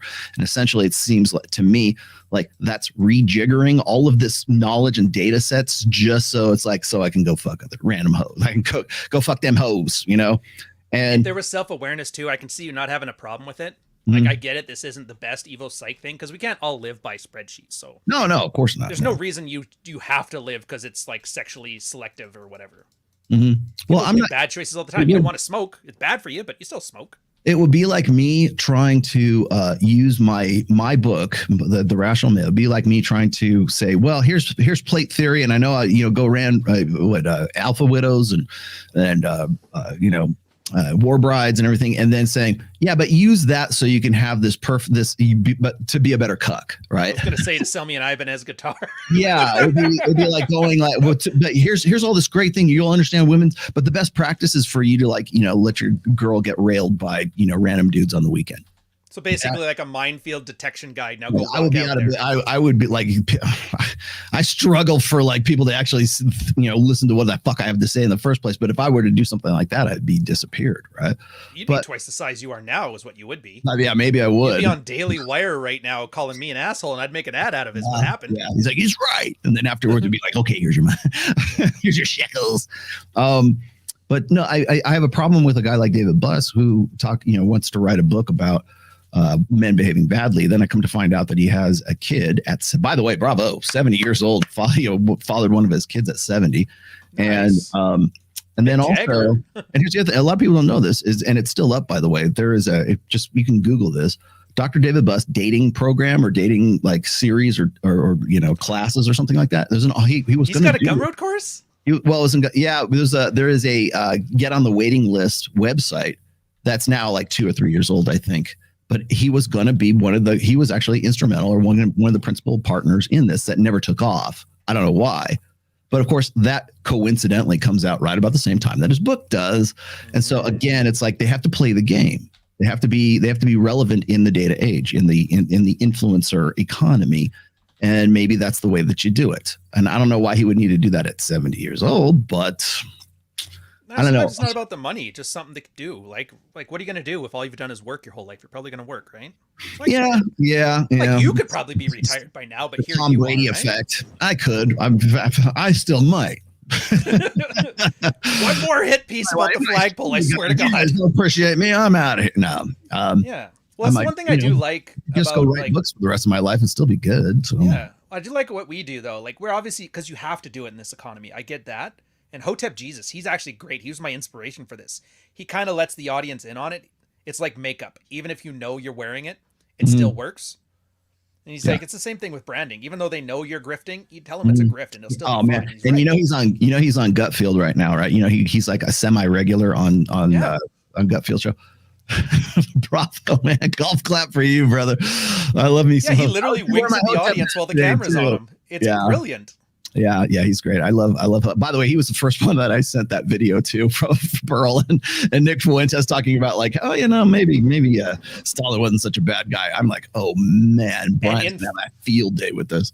And in fairness, that was right at the same time Scott Adams had this like white flight moment, and then he got him with Hotep together, and I was just laughing. Wow. Like the money train, white men can't jump moment. He leaned right into it too. He had like the white men can't jump promo thing for but he's like, it's a clown show. Everybody knows Hotep. I absolutely love Hotep. Yeah, and so like I threw that video at him with I don't know if he'd seen it or I looked in his feed to make sure he hadn't seen it already. So I gave it to Brian, and hopefully he'll do something with it. It'd be great to see. If he does, Brian, if you're watching, like, let me know. Give me the link when it happens, because that's his wheelhouse. That's not my wheelhouse. My wheelhouse is like, Pearl, you should have known who this dude is. So and don't like claim ignorance that you got ambushed or whatever. I don't know. You should know, especially at your level, right? But as far as Nick Fuentes is concerned, it's not my wheelhouse. But you know whose wheelhouse it is? Hotep Jesus. And I can't wait for that show. So don't take it up with me. Take it up with Hotep. All right. Do you want me to finish these out? This last one? Please. Did you say something? Civilizations need to be able to sober up when they are threatened by something. And to the extent that we have turned civilization into a carnival, we do not have the seriousness of purpose to handle things like an enemy that, is it good for the reward center to be triggered? Oh, yes. What happens if you trigger it without having accomplished anything? The point is, look, a small number of people can do what you're doing, Ayla. And if they do, I'm not saying it will make civilization non-viable, but you are playing with the stuff that does run that risk. You're not the only one playing with the only set of things that put it at risk, but this is one of the things that puts it at risk. And so in any case, think about whether or not the people who are reacting to you are not just having a hissy fit, but in fact are trying to explain something that isn't easily explained, which is when you do what you're doing, it becomes impossible for civilization to function in any way that it has ever functioned before, right? You are gambling on the fact that some functional mode of civilization will be compatible with what you're doing, and there is no proof of that. No civilization has ever functioned in the way that you're advocating. Yeah, okay, because no civilization up to this point has had OnlyFans and has had the kind of effect, like globally speaking, that OnlyFans has, because AL is the girl who's the OnlyFans chick, right? I believe that's what he was getting at, was like, you're not destroying Western civilization, Ayala, but if enough people did what you do, it might lead to the destruction of the West. I'm going to stand for Whisper again on this one. He has a great one also on that, distress this particular flavor, where he talks about there's more than one blue pill, which I agree with.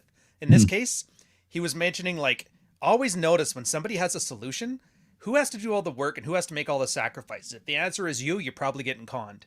And on this one, what's he doing? He's saying, we need to save the world by you doing all the work. That weird, like, techno-feudalism thing. Like, I have a science degree. I'm more of the barking orders Geronimo type. You're more of the do what I say type. And I don't know, maybe it's because Trudeau's been in office for 7 years, but I got a real issue with guys trying to do something for my own best interests. It's just not working out so hard.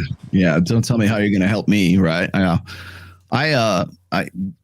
thought it was the reason I brought this up because I knew it was going to aggravate you. So you got every post you had today was specifically designed to piss me off. Yes, I was specifically designed to piss you off. Because I thought it was interesting because we always have the conversation about like saving the West. Like, it's either enjoy the decline or Deus Volt, right? Which way, Western man? It's like there's no in between there. There's no like, no navigation. Yeah. And so when you see like a guy who's like a real sciencey guy, like it's almost like Bill Nye, you see him making appeals to young women like Ayala, who are in no way ever going to dump OnlyFans certainly not on, oh, well, I was ruining the Western civilization. I was personally responsible for the destruction of Western civilization. So you know what? I had to cancel my OnlyFans. Out of the kindness of my gentle heart. Yes. I had to let everything go because you know what? I have this moral imperative. I'm like, Brett, really? Come on my show. Let's talk about this. I like Brett quite a bit. I don't. I would have him yes, on. I think he's great. I enjoy. He's had some I'm like, there's a lot of stuff I disagree with him, but like there's a lot of stuff that I think that we would find common ground on. But yeah, I mean, it's like that's best practices. Like, is this going to ruin the world? Yeah, but like, it's not Ayala. It's like the millions of other women who see that as a means to an end, and not just young women, naive, stupid girls, but like women in their 40s, 50s, 60s, whatever.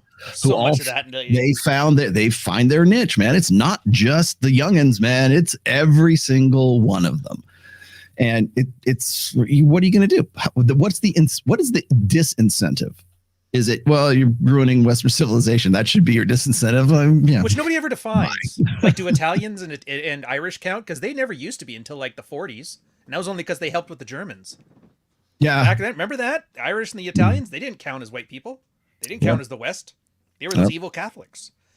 But they never define terms. It's always the container word. It's like whatever the West means in your mind, that's what we're talking about. And that's why everybody agrees with it, because it reflects exactly what they're thinking. I can't help but think that's being done on purpose. Yeah, Tori's in the chat. Hi, Tori. Hey. I just did a show with her and Mike on Thursday too, by the way. You are welcome for the show, my friend. Thank you for your $2 contribution, keeping Ned off of OnlyFans one super chat at a time. Speaking of OnlyFans, I was on Access Vegas, and like damn near every girl that's on there has an OnlyFans. I don't say every single one, but they do. I was just joking around. I was like, I think it was Domo who told me this. I said, how come I can't do OnlyFans? We're talking about like, equality of opportunity, right? Versus equality of outcome, right? Like, how come I can't do OnlyFans? She says you can. I'm like, what? I'm going to show pictures of my butthole on OnlyFans. She says, no. She says, feet pics. Just take pictures of your naked feet, and people will pay you for that shit. I'm like, you thought the Fuentes audience was bad? Yeah. I'm gonna press F to doubt on the feet pics. Yeah, put a 1 in the chat if you would pay for pictures of my feet. And you guys putting a 1, it's instant ban. I swear to God. Yeah, you will get banned as a result of that. Yeah, that's funny. Oh my God. All right, I got this. Here's the preamble to our meeting here with. The reason I did this. This is Scott Galloway. Really quickly before we get into. Alex's thing here, because I didn't put this in initially, but I think it's sort of relevant, and I sped it up. So here we go. Delved here into recent data from the CDC suggesting major problems with regard to the mental health of our adolescents, surges in depression and suicidal ideation, especially true for our girls. This week, I found cause to worry about young men. This headline from The Hill, it caught my eye. Most young men are single. Most young women are not.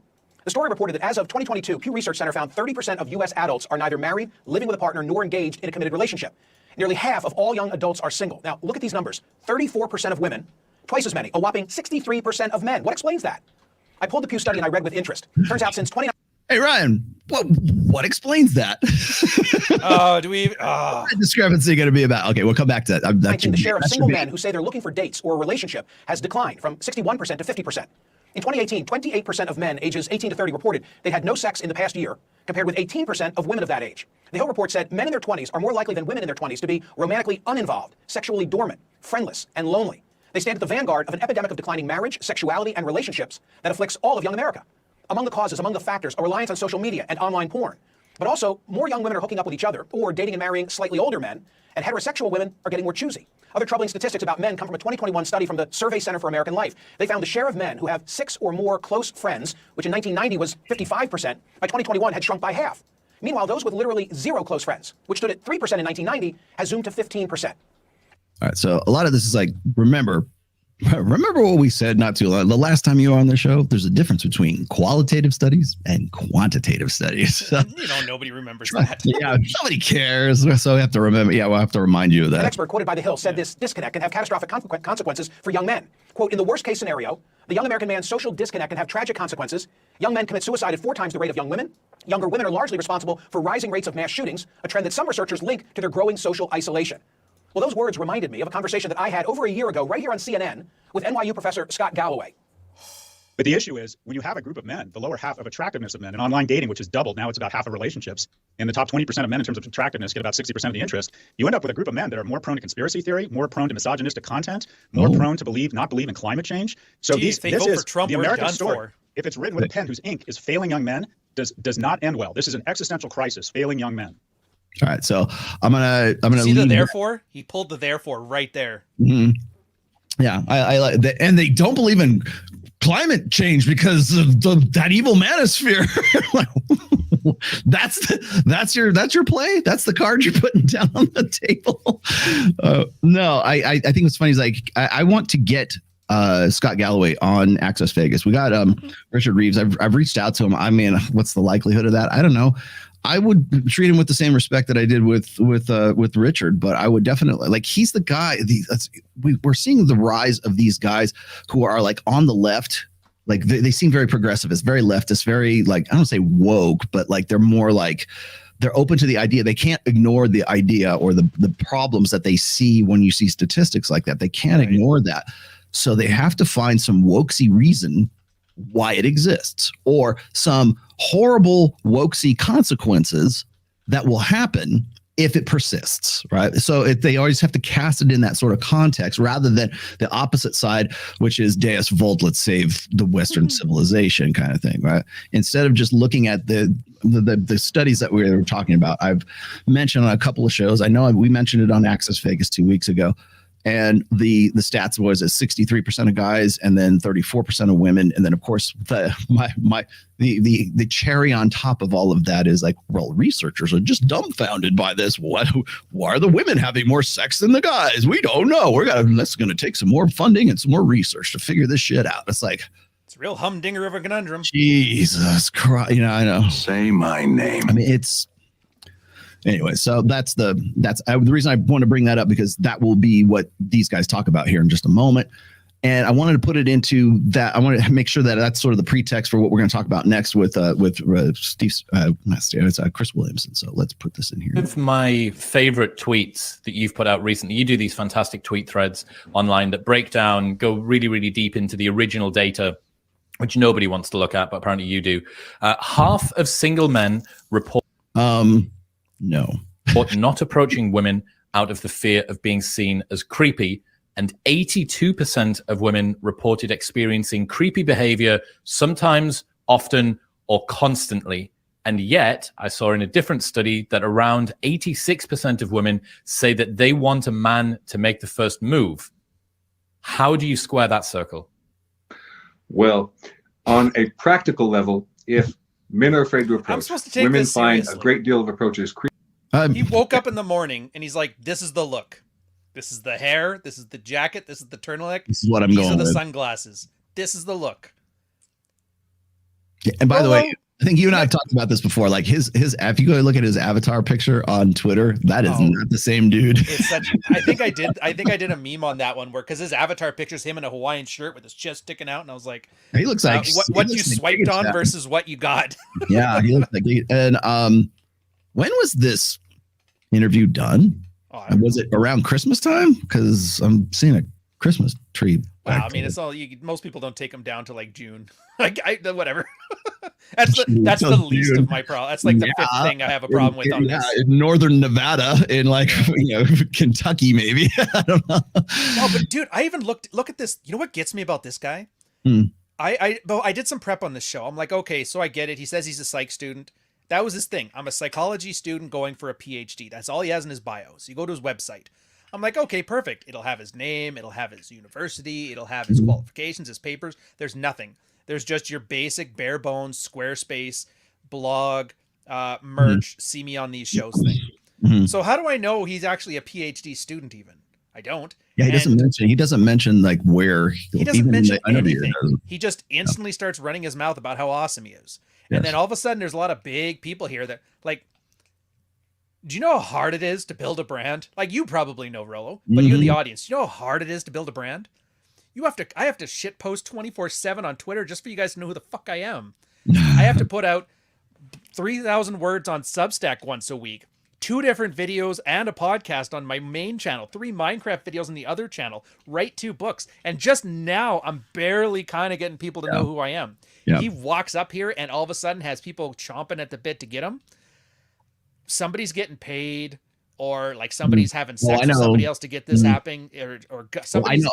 Okay, can I speculate? Okay, Please speculate, because all I can think of is glowy. That's all I got. No, he's not glowy. I don't. All right, here's my speculate. I'm totally speculating on this. I don't know for a fact that this is true. Okay, it's my gut telling me this. Okay, I do know for a fact that both of these guys are, well, certainly Chris Williamson, are very tied in with Michaela Peterson and Jordan Peterson right now. As a matter of fact, I think this guy, Alex, is going to be doing some sort of like class series for Peterson Academy pretty soon, which is going to be interesting because then he's going to have to explain what college he's going to and university and how far along he is in his psych degree to sort of like get his bona fides to be doing that. So I'm not sure how that's going to play out, but I do know this is that they are both, that's probably where they came into a contact with one another, was through the Petersons. So I think that's probably the connection that we're seeing here. So do you think he actually was talented, just met them at a dinner party? They're like, you should do a podcast. We'll talk to some people. No, he says the right things. He says, because pretty much everything he does is an effort in debunking the manosphere. It's an effort in not even the real manosphere. He refuses to debate. Like, I've engaged with him a little bit, and the only thing I said to him, he's like, actually, because I was like, dude, anybody who's old enough to have experience knows this is bullshit. He's like, actually, I'm older than you. And all I said was, you should fucking know better. And then he's blocked me since then. Yeah, Rolla, a couple of years ago, I suggested with Chris Williamson invite you on it. Yeah, and by the way, you're not the only one. Pat Stedman's Polish passport actually beat you to the punch. He was, when he finally got, I think, his 100,000 subscribership show, he was just taking Q&A, and Pat Stedman's Polish passport said, when are you going to get Rollo on? And that was when he infamously said, well, I would be concerned about losing half of my audience if I were to have Rollo on. And at least he's honest. He knows who I am. He uses my vernacular all the time. So I'm, whatever. If Chris wants to come to Vegas, I know he makes trips to Vegas. I'll come on down, man. The door's open like anybody else. But you should get Sam Hyde if you really want to get somebody who's like popular, and Hyde he's got some good. pretty good red pill takes. I don't know if you know who he is, but once you find out, it'll be pretty impressive. Yeah, eventually people come to Vegas one way or another. People will show up. So like, it's all, the door's open. Hell, I'll fly down for a special occasion just to go do it for you. And that's the thing. It's not like I don't like the guy because he's competition. I don't like the guy because I see he's doing the therefore thing again. Like, the whole theme of this is scientifically minded people slipping morality in the back end with some research papers as like cover. It's Jesus smuggling. Yeah. I guess, yeah, Jesus. Morality. Like secular smuggling. Jesus smuggling. Morality smuggling, yes. Exactly.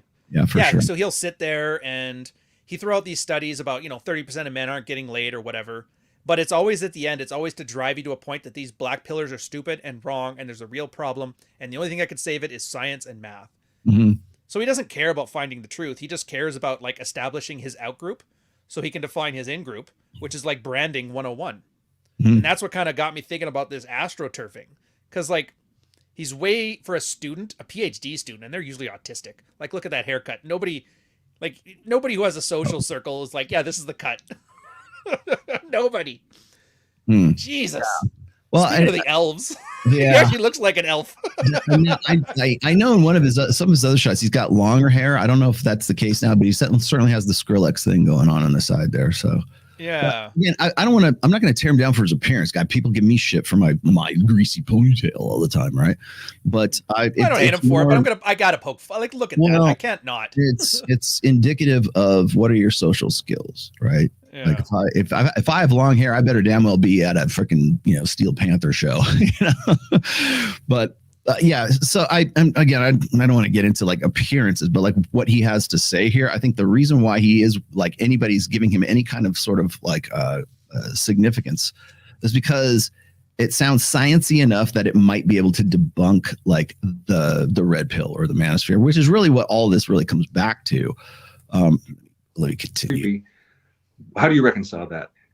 Men have to approach, and they're going to be rejected, and they're going to be found creepy, at least some of the time, right? There's no other way to reconcile that at some time it's going to happen.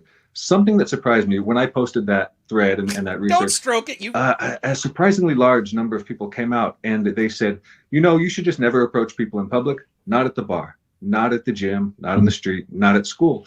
You should just online date. That's it. We have apps for that now. A surprisingly large number of people basically only thought that apps were the only appropriate venue now for meeting people. But certainly that's not how most people. Okay, I hate that he's right about this because it's true. I know. It is true. But here he's going to try to debunk their this is a common response from certainly from black pill doomers for sure. Like the doom pill guys really don't just look. Well, that's because they're such easy targets. That's why they debate eye contact. Yeah, that's why they debate the black pill guys, because they're so stupid that it's very easy to dance. This is like what's that guy's name? The Jewish guy, Ben something or other. The Daily Wire guy. Yeah. Oh, Ben Shapiro. Yeah. Ben Shapiro. This is why he goes to a university and argues with freshmen. It's because it makes him looks good. Of course, he's not going to pick anybody real. Yeah, because they're unarmed. They're unarmed opponents. Yeah, it's easier to do so. Yeah, and then that's another thing that I wanted to point out is there is this influx of guys that he's. By the way, Alex is probably the least egregious of the guys that I'm seeing right now. But there's a new sort of market for guys who want to debunk the manosphere or want to debunk the red pill because, and the way they do it is they use black pill doomers as the test subjects or the examples for which is not too tough to do, right? I mean, those are the young college, students that Ben Shapiro is going and debating in public. Instead, it's this guy versus like MGTOW Dictionary or whatever the doom. Yeah, versus the antisocial guy who yells. Like that's easy. Yeah, and the thing is he's not wrong about these guys saying that. It's what he has to say comes after this and why he's here's the debunking. Right. A recent survey by the Kinsey Institute by Match hires the Kinsey Institute every year to do this big poll of singles nationally. Yeah, which should tell you something about the studies, by the way. Mm-hmm. Match is a commercial enterprise. So the Kinsey Institute is petitioning Match.com to get statistics. So just throw that out there. Not saying they're wrong with it. It just means it's add one level of skepticism to what you're hearing. Right. Okay. So, and that's the other thing. So yeah. So there's Match. Is that the be all? Is that the globalized, globally recognized authority on all of this? Because I would also add to that Pornhub and all of their data sets. I'm not saying go to Pornhub. I'm just saying that's all the data sets that they do all the time. Use that as other correlates. Instead of using one source, use many other correlates that go along with that. That's the problem here is he thinks he's going to debunk everything based on one correlate. Representative poll of singles, and only about 10 to 20% are actually meeting through online dating. Similarly, the Pew results from this year that were just published about a week ago for 2002, about 10% of all Americans meet online dating, about 20% of people under 30. So still, most people are meeting in public. A great deal of those are meeting through friends, maybe about 20 to 30%. So that's the way that a lot of people are meeting. Work, school, friends are a big chunk. And then okay, so this dumbfounded me because every single data set I see says the opposite. And I don't know if I have it laid up here. I'll go dig it up if I don't have it. No, I don't have it with me right now. But I'll show you the most recent one that I've found. It's actually the opposite. It's almost 100% of matches or the way that men and women are meeting is through online dating, whether that's Instagram, Tinder, Bumble, Hinge, whatever. And there's been fundamental shifts in we've gone from sort of the dating sites to dating apps. That's another correlate that we have to throw into the mix here, but we are not going to do that. But I'm where is he getting this data from? Because everything I've seen is completely the opposite. Of course, online is a big one, and social media is becoming a big one as well now. But at the end of the day, you have to approach. Hate that. And people will find you creepy. Not everyone is going to like you. And what can you do? As long as you're not violating any major social norms, it's okay to be rejected. See the one thing that there? William Costello reminded me of last week was therefore. Yeah. Therefore, explain that real quick. The therefore moment. Yeah. The therefore. He's this study says this fact. This study says this fact. This study says this fact. Therefore, moral finger wagging right here. And this is what you need to do. That's where they slip it in. It's very subversive and it's annoying. It's like got the CIA is how you brainwash people kind of vibe to it, you know? And you just always have to be skeptical when you hear a guy talking about fact. Always pay attention to the conclusion. Conspiracy theories, same thing. Fact. Therefore, Bush did 9/11 or whatever. It's always there's always that leap of faith that comes in, and that's why you call it it's Jesus smuggling. Yeah, it's morality smuggling. It was what it ends up being. But and that was this specific thing was that like a little problem I had with him. I'm like, are you stupid? Like, have you never approached women before? Do you know how often you get called creepy by women approaching them? Almost never. Women are very conflict averse. They're not going to act creepy unless they're drunk at the bar with 5 girls around them and 4 bouncers watching their ass. And even then, if you're at the bar, you got to thicken up. That's just the thing. And none of these guys are doing that. You talk to a girl socially, they'll like politely say, they'll make excuses why they can't go on the date. They'll say, oh, I don't have my phone on me. They go out of their way to avoid any sort of confrontation, like calling you creepy. They may think it, but they ain't going to say it. So as a guy, if you've ever approached people in real life and get rejected, which most guys should at least once or twice, you're going to realize, no, they're not calling you creepy. This is just some weird illusion fan fiction that MGTOW guys are doing as their version of Therefore. I think, and so when he's playing it on their game. So it's just the whole thing. It just rubs me the wrong way. And I realize this is why, therefore, but this is why it's so hard out there for guys, because everybody's lying to them and everybody is building upon fiction and talking about women in the abstract. Like nobody's just, remember the old school days? Remember those lists the PUAs used to have where it was like your city lists, where the good women were, where the good dating places were, which city to move to. Yeah, comparing notes. Yeah, exactly. Yeah, comparing notes. People actually tried something. Yeah, that really needs to come back. Geomaxing, yeah. Yeah. Let me throw this one up here right fast. Where'd that go? There it is. So like this is, I've been using this for forever. I mean, you can see since 1980 all the way up to 2000, look at Met online versus every other metric. Met at church, met through neighbors, met through college, met through primary or secondary school, blah, blah, blah. Everything is on the downturn except for possibly met in a bar. Yeah. So bars, yeah. Okay, probably facilitated by, I mean, if you look at this, like right around 2000, by the way, I met my own wife in, 1995 at a gig. Okay. Sorry. You can actually meet you can meet quality women at a club. Yes, you can, especially if you're playing in a band. I was going to say, but did you get her to hold your drink while you went up on stage? No, that didn't occur. No. Actually, it was an interesting time. I'll tell this. I've told the story to Allie on a couple of occasions, actually. But you'll notice that it kind of skyrockets a little bit along with Met Online right around the mid 2000s right there. Probably because of Instagram, probably because it was a facilitator to meet at a bar, or perhaps it was I met him at a bar and then I looked at his Instagram and he was cool enough to hang out with. Yeah. Now he's gonna fudge the numbers here in just a second, but I'll just let him have his piece here.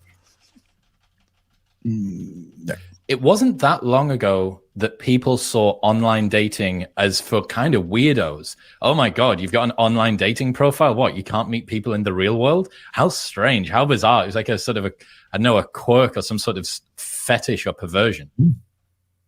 Yeah, definitely. And certainly as a guy that's getting kind of older now, I was on OkCupid when it was new, before Tinder. I was on Plenty of Fish when it was very, very new, and no one was on those. And that was the general perception of that, was like, oh, this is kind of a weird thing to do. And now it's become the norm. People almost don't even want to. Certainly there's a cohort anyway of people that literally do not want to meet or approach in person. Probably going out and approaching strangers at a bar would be entirely foreign to them. Because something I didn't mention, so I said about 20% of people below age 30 meet in apps, but about another 20%, according to the recent Kinsey and Match results, are meeting through social media. So that's another big way probably that people are meeting is through their friends on social media, that sort of thing, if it's Instagram or Twitter or Facebook, whatever the case may be. That's interesting. So you're saying that a whopping 4 out of 5 new relationships, a whopping 2 out of 5 new relationships are starting through some sort of online medium. Exactly. And when I saw the recent Pew results that were just published a week ago, I thought, 20% seems low, because I recall results from last year's that said 40% meet online.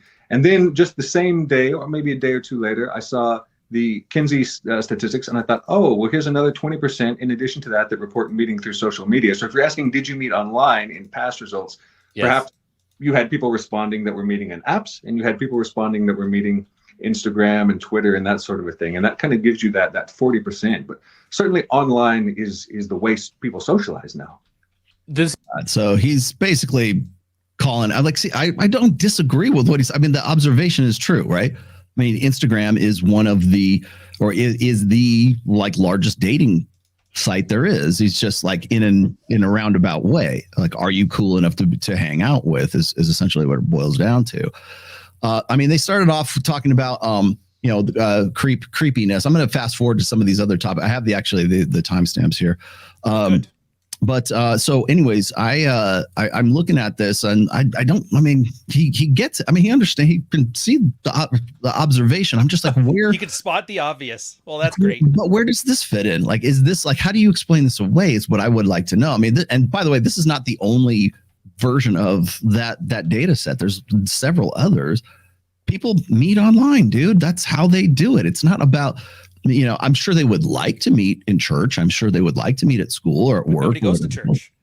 Right. Yeah. I know. Somebody has a book on religion actually on this cast who talks about why men aren't going.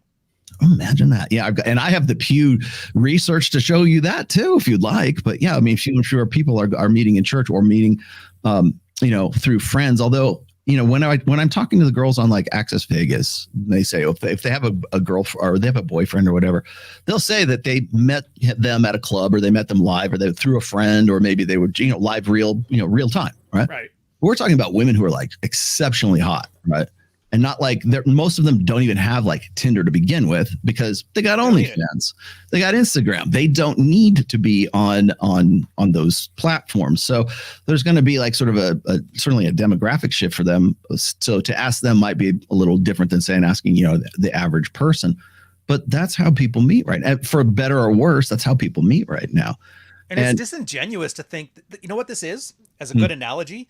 LPs, remember records? You can only fit like so many songs on it because they had a size constraint. Then tapes came out, and then tapes you're allowed to put 90 minutes of music on there. And they're like, to think that would change the music industry is the same thing of thinking, like you would just talk to girls on the phone to hook up for a date. Well, now you got to go online and do it, but you still got to get in person. So the only thing that's changed is that initial medium. Heck, in the Victorian age, they used to write letters, leave them in your mailbox, requesting a date at 9 p.m. at the Absinthe Bar. See you there. Yeah. Well, so that's the only thing that's changed is the speed of that initial meetup thing. People are acting like this changes fundamental dating. It doesn't. You still have to walk up to the person and talk to them. Yeah. Yeah. Well, and that's why I got called to the car. Well, not called to the car, but I got criticized on. Say the words, Rollo. Come on. I got called to the carpet. I got fucked over. No, I didn't actually. I was. Well, people will say, "Oh, Rollo's out of touch. Those guys are out of touch. They don't know what they're talking about, right? You guys haven't seen a new vagina in 40 years, right?" Like, dude, if you're online, you've seen a new vagina probably like half an hour ago. My brand needs you to be bad at sex. Yes. You forget about it the minute you get a steady girl. You just forget everything. It's exactly. gone. Yeah. Yep. All that just flies right out of your head. No, but the methodology has changed, right? The context has changed, right. But the machine hasn't changed. Okay. Not a bit. The firmware hasn't changed. The evolution hasn't changed. In fact, I've been, people ask me about this, by the way. Maybe I should just clarify this real quickly. I have been reading Positive Evolutionary Psychology. I forget the guy's name, but I showed it on the show you can't see anymore.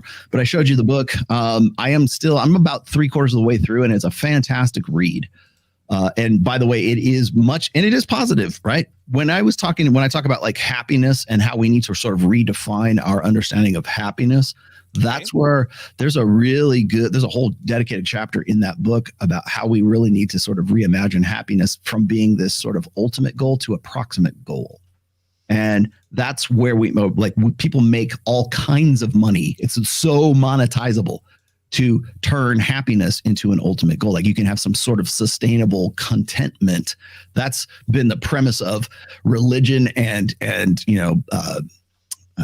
self-help for a very, very long time. Oh yeah. That's the problem that we're having.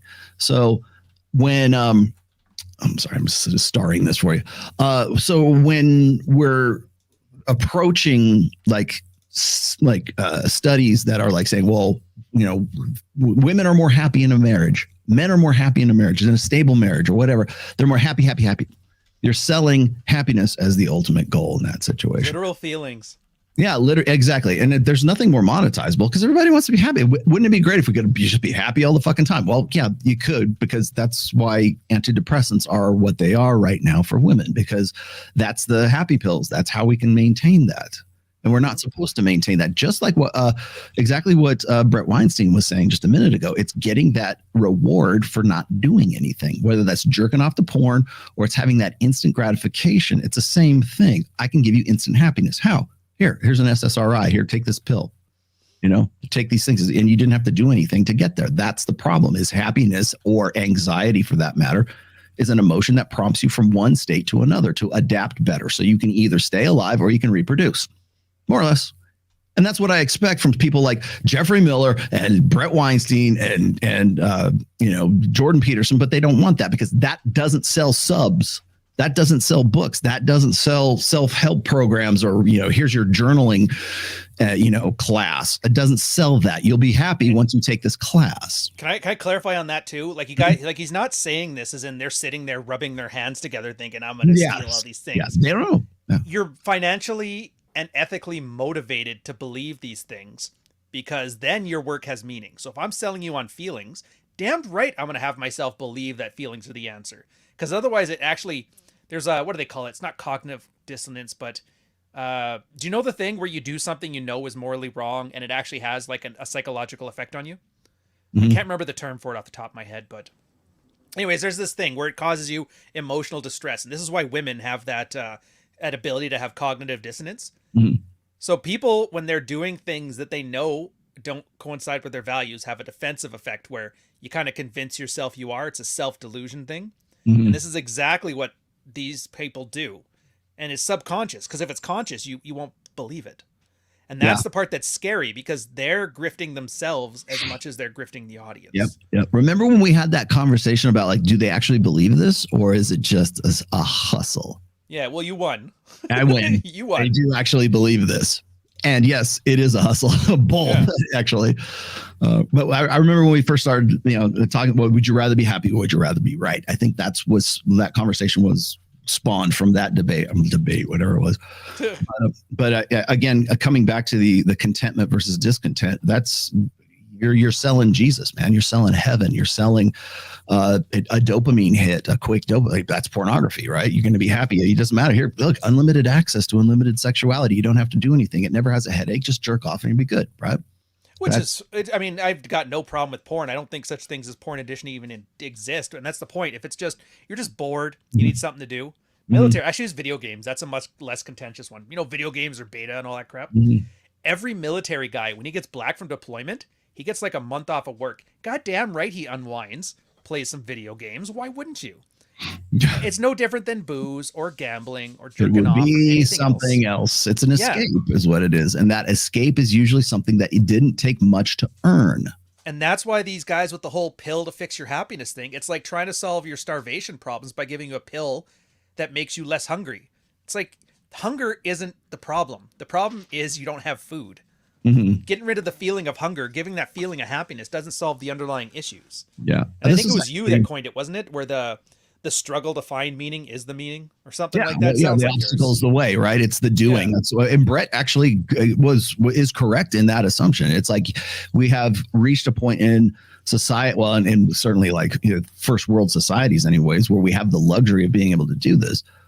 It's done for you. You don't have to go kill your food. You don't have to go get the antelope anymore. You're still the same critter that had to do that, but now you can go down to Taco Bell and get a burrito supreme if you want to. And now your fulfillment comes in finding out what has meaning to you. It's the Nietzschean thing. God is dead, so what do you put in his place? And it's up to you. And that's why nobody wants to do anything.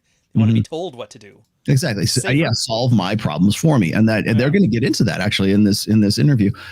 It's the quick hit. It's the quick dopamine hit, and there's more than one way to get that dopamine fix. We always think of it like you and I talk about this whenever it's like no fap November, right? But well, it's dopamine. Well, there's so much more than just that, though. Like even when you go to what like they've done, I've read this research where they've done these studies where dopamine levels are way higher at like religious events. Like if you're like praising God or whatever at a worship service or something, the dopamine levels go up, right? And by the way, it's also triggered by music too. Like dopamine hits can come from music. But only metal. Yes, only metal. Well, it's scientifically proven that metal is the most efficient way, and particularly like thrash metal is the most efficient way to spike your dopamine in a healthy way. By the way, you're not jerking off; you're having a good time at Lamb of God. This is good. I mean that that's kind of how Christianity views happiness. It's never constant, but we're content in building ourselves up through our walk with Christ. Joel Osteen prosperity gospel is a bunch of crap. I agree. Because he's selling contentment is what he's doing. And I also want to point this out. It's also technically what Jordan Peterson is selling as well. It's the Pepsi Taste Challenge, Rollo. This stuff tastes way better than Coke. It's still sugar water. Well, as long as men are purposeless, they're going to be necessitous and they're going to need sort of a solution. If you can sell them an ultimate goal rather than a proximate goal, that's why when I see Jocko Willink or I see like David Goggins or I see these guys who are like self-help guys, and nothing against them. I like a lot of these guys, particularly those two. But the thing is nobody wants to hear about the 80-hour work weeks. Nobody wants to hear how much they grind and how much like logistics and all that. I'm a one-man show, man. I could tell I'm blue in the face of all the shit I got to do just to get you on this damn show and to do, produce all this stuff in here. And it's a lot of fucking work. Nobody cares about that. No one cares. You know what they care about? What do you eat for breakfast? Yeah. What books do you suggest? How can I be a success like you in 7 steps and the 4th one will surprise you? Right? Do you remember that podcast we had together where we were talking about like the typography and a book writing and designing covers and how we write? Nobody watched that one either because that was work. Yeah. You don't realize when you write books, you're basically sitting there staring at the keyboard for like 16 hours. Yes. You have to put modafinil on just so you don't pass out in front of your keyboard. Yep. That's my grind drug, man. When I need to go, that's what I take, man. When I got to do, especially editing, man, that is that godsend. Thank you, Ed Lattimore. Ed Lattimore turned me onto that. Yeah. Once you see that like is live thing on Amazon, oh, there's the dopamine hit. There's purpose. Yeah. But you basically show people how to have purpose and it's a subjective thing that you picked and it worked. Yeah. And but you do exactly the same. You built something. That's so purposelessness means they're not moving from point A to point B. That's why. So when I listen to these guys, like when I was telling you guys, like the amount of work that goes in behind the scenes, nobody wants to talk about that. Nobody cares about those things. They just want to know what your belief set is and what's your success mindset. That's way easier to sell than to like say, you know what, I bust my ass. Like when people come out, like I'll play a gig at like at the diviest bar in Reno, right? And shout out to Alturas Bar. I love Alturas. Your name and shame. It is in a bad neighborhood. It's on 4th Street, and if you've been to Reno, be careful. But like I'll be there and we'll do a show, we'll do a set, and like I'm not even like the featured player. I can hold my own, but like it's CJ who's like our other guitarist, fantastic. I will put him on the same level as like say a Tim Henson. But the people come up to us afterwards, like, oh, you guys are so talented, you make it look so easy, blah blah blah blah. And I go, like, yeah, it's practice. Yeah, but you must have some God-given talent and blah, blah, blah. And no, it's practice. No, but you guys are so, so locked in with the scene and everything like that. And, you must have had a real advantage. No, it's practice. And you have to keep coming back to that over and over and over again, because if you're not on your game and you're not practicing all the time and you're not grinding all the time, you can't make it look easy. And so I think is the hardest part for people, because they want that quick dopamine hit. They want quick success. They want to, because you know why? Because their escapisms teach them that it's possible. Are you saying that people are treating this scientific Jesus smuggling as their own version of jerking off? More or less. Well, remember what I've said before. Yes, actually, I am saying that. When we talk about like the dopamine hit you get from pornography, and by the way, this was in my 3rd book, that social media is the functional equivalent of pornography for men, for women, right? So when you because it satisfies that connection, that connectivity, that Literotica. It's the same reason that Yes. the romance novels are how women do Yeah, porn. exactly. It scratches that same itch. But for me to say that, I'm really super controversial. But if I say, pornography is sedating America's youth, oh yes, bravo. But if I say, ladies, get the fuck off of OnlyFans and get off of Instagram, how they would rather divorce their husbands or like not have a boyfriend than give up their Instagram. I mean that literally. We have had those conversations before. That's how addictive it is. So, and then again, what's your addiction here in this case, right? Well, I'm going to give you at least the sample or the possibility that it's possible to have long-term happiness if you do these things, you will therefore get that. Let's continue. It has that emotional separation. Sorry, what was that? It has that emotional degree of separation where you do it, but you pretend you're doing something else. Yeah. It's like I read Playboy for the articles, basically. Yeah, I go to Pornhub.com to get the statistics. Yes. Yeah. I'm going to fast forward this up because they talk about creepiness here. I talked about creepiness in my 5th book, as a matter of fact. But I do want to get to, this is where, was it 16 is where they get to about 16 is where they start talking about the what is causing the rise in sexless men, which is what we launched off with the Scott Galloway one. Population crisis and all of that. What do you think is causing this rise in sexlessness amongst young men? Okay, so this is something I've certainly talked about a great deal. I think there's actually very compelling evidence that a large amount of the variation in that is caused by a decrease in alcohol consumption. About 30% of the variance from a recent study that I read could be attributed to lower alcohol consumption. This is great. By the way, this taught me something new. Maybe not, but I mean, in a different way. That women only fuck them because they're drunk. This is a great take, by the way. Me coming from like wine and spirits in my previous life. In the 90s, certainly I'm old enough where I was coming of age in that area. People would go to parties very often. They would drink. They would have sex when they were drunk and that sort of a thing. And alcohol contributed a great deal to casual sex. Yeah. Young people are using much less alcohol. They're using drugs at lower rates as well. And in addition to that, people are extending. See, here's the thing is, are they though? Because the stats that I have seen, as particularly being in wine and spirits myself, is that women actually have increased their alcohol consumption over certainly since the 2000s. Drinking is like an epidemic now with women. Yes. Right. Canada too. And I was going to say Canada, the UK, and the United States. The women are drinking just as much as guys are right now, and harder too. They used to be wine or to ciders to beer. Now they're going straight to hard liquor. Yeah, I think you might be right. He's trolling. Yeah, I think so. I think so as well. Because I think this is like, I don't know exactly what I'm talking about, but here, this sounds like it's plausible. And I like the take, actually. It's just that I think he's wrong about it because statistically speaking, women are actually drinking more now than they have been, but they're still having less sex or ostensibly having less sex because we're saying that the last half of the millennials and pretty much all of Gen Z are generations that have had the least amount of sex and really starting right around 2000. Well, what could it be? Oh, they're not having enough Zima at the parties and getting blacked out drunk and fucking people and regretting it the next morning. Maybe it was 9/11 that did it. Yeah. Remember Zima? You remember Zima. Oh yeah. I had it in Japan. Oh yeah. Zima. Why did you guys drink that stuff? It's horrible. God damn it. Zima. Okay, so people don't even know. There's some old ass fuckers in the chat right now who know what Zima is, but I've called that the White Claw of the 90s. Oh, dude. Zima. 80s. 80s. Well, yeah, I guess the late 80s for sure. Yeah. That was what the hipsters used to drink. Or I should say, young people are extending their adolescence.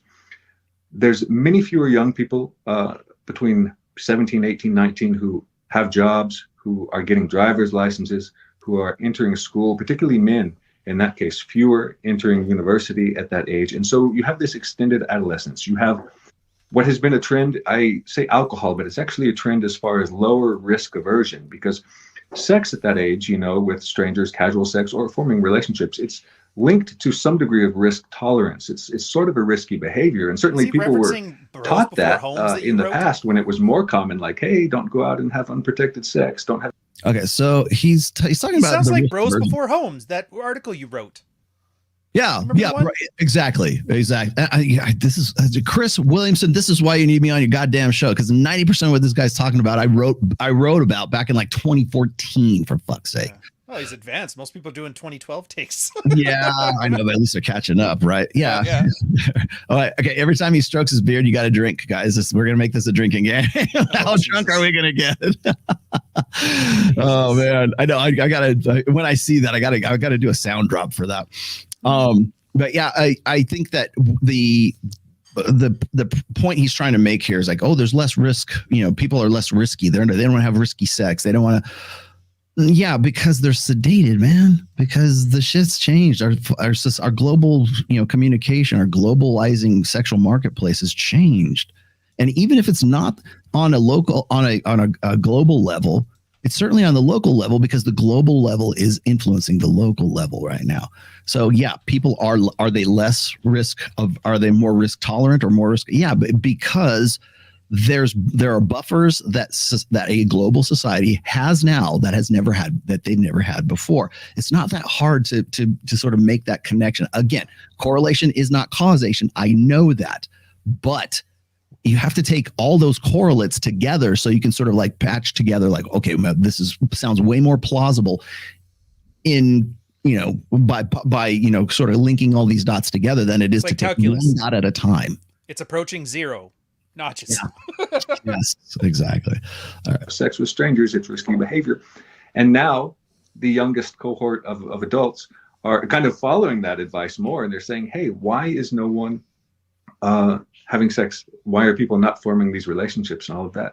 Another interesting thing in the Pew results and in the recent Kinsey results as well, about half of people who are single, both men and women, report, and this is for individuals under the age of 30 as well, report not actually looking for a partner.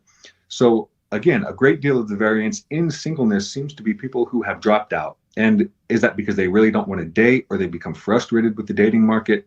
More research would need to be done to look into that specifically. But for whatever the case may be, a lot of that variance isn't people that are like out there really hustling, trying to find a boyfriend or a girlfriend. They've given up, or they don't want to date, or something like that. And if there's a generational shift in people who legitimately do not want to date the opposite sex or the same sex, whatever the case may be, that's an interesting question, something that really needs to be examined a lot. Okay, so there's the I don't know what's going on answer for all of this. The red pill and the manosphere space, and not the black pill space, but the manosphere has already really addressed this quite well in the past. It's hypergamy. That's what it is. What we've done essentially up to this point is we have unfettered all of the social stigmas and all of the buffers that used to exist, that used to hold back women's mating mating strategy as the preeminent one. That's why when people say, "Oh, well, we used to have like patriarchy, and we used to be guys, the double standard. They can fuck a lot of women, but we can't," kind of thing.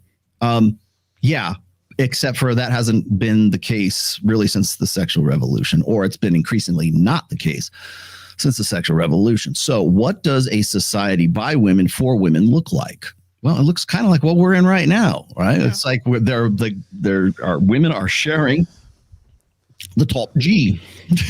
Well, it's more than that. It's the inclusion and diversity thing. Women always have that big tent, very communal. Everybody's welcome in the group. Then constant infighting, crab bucket mentalities. Right. Where do you think cancel culture comes from? Where do you think inclusion and diversity come from?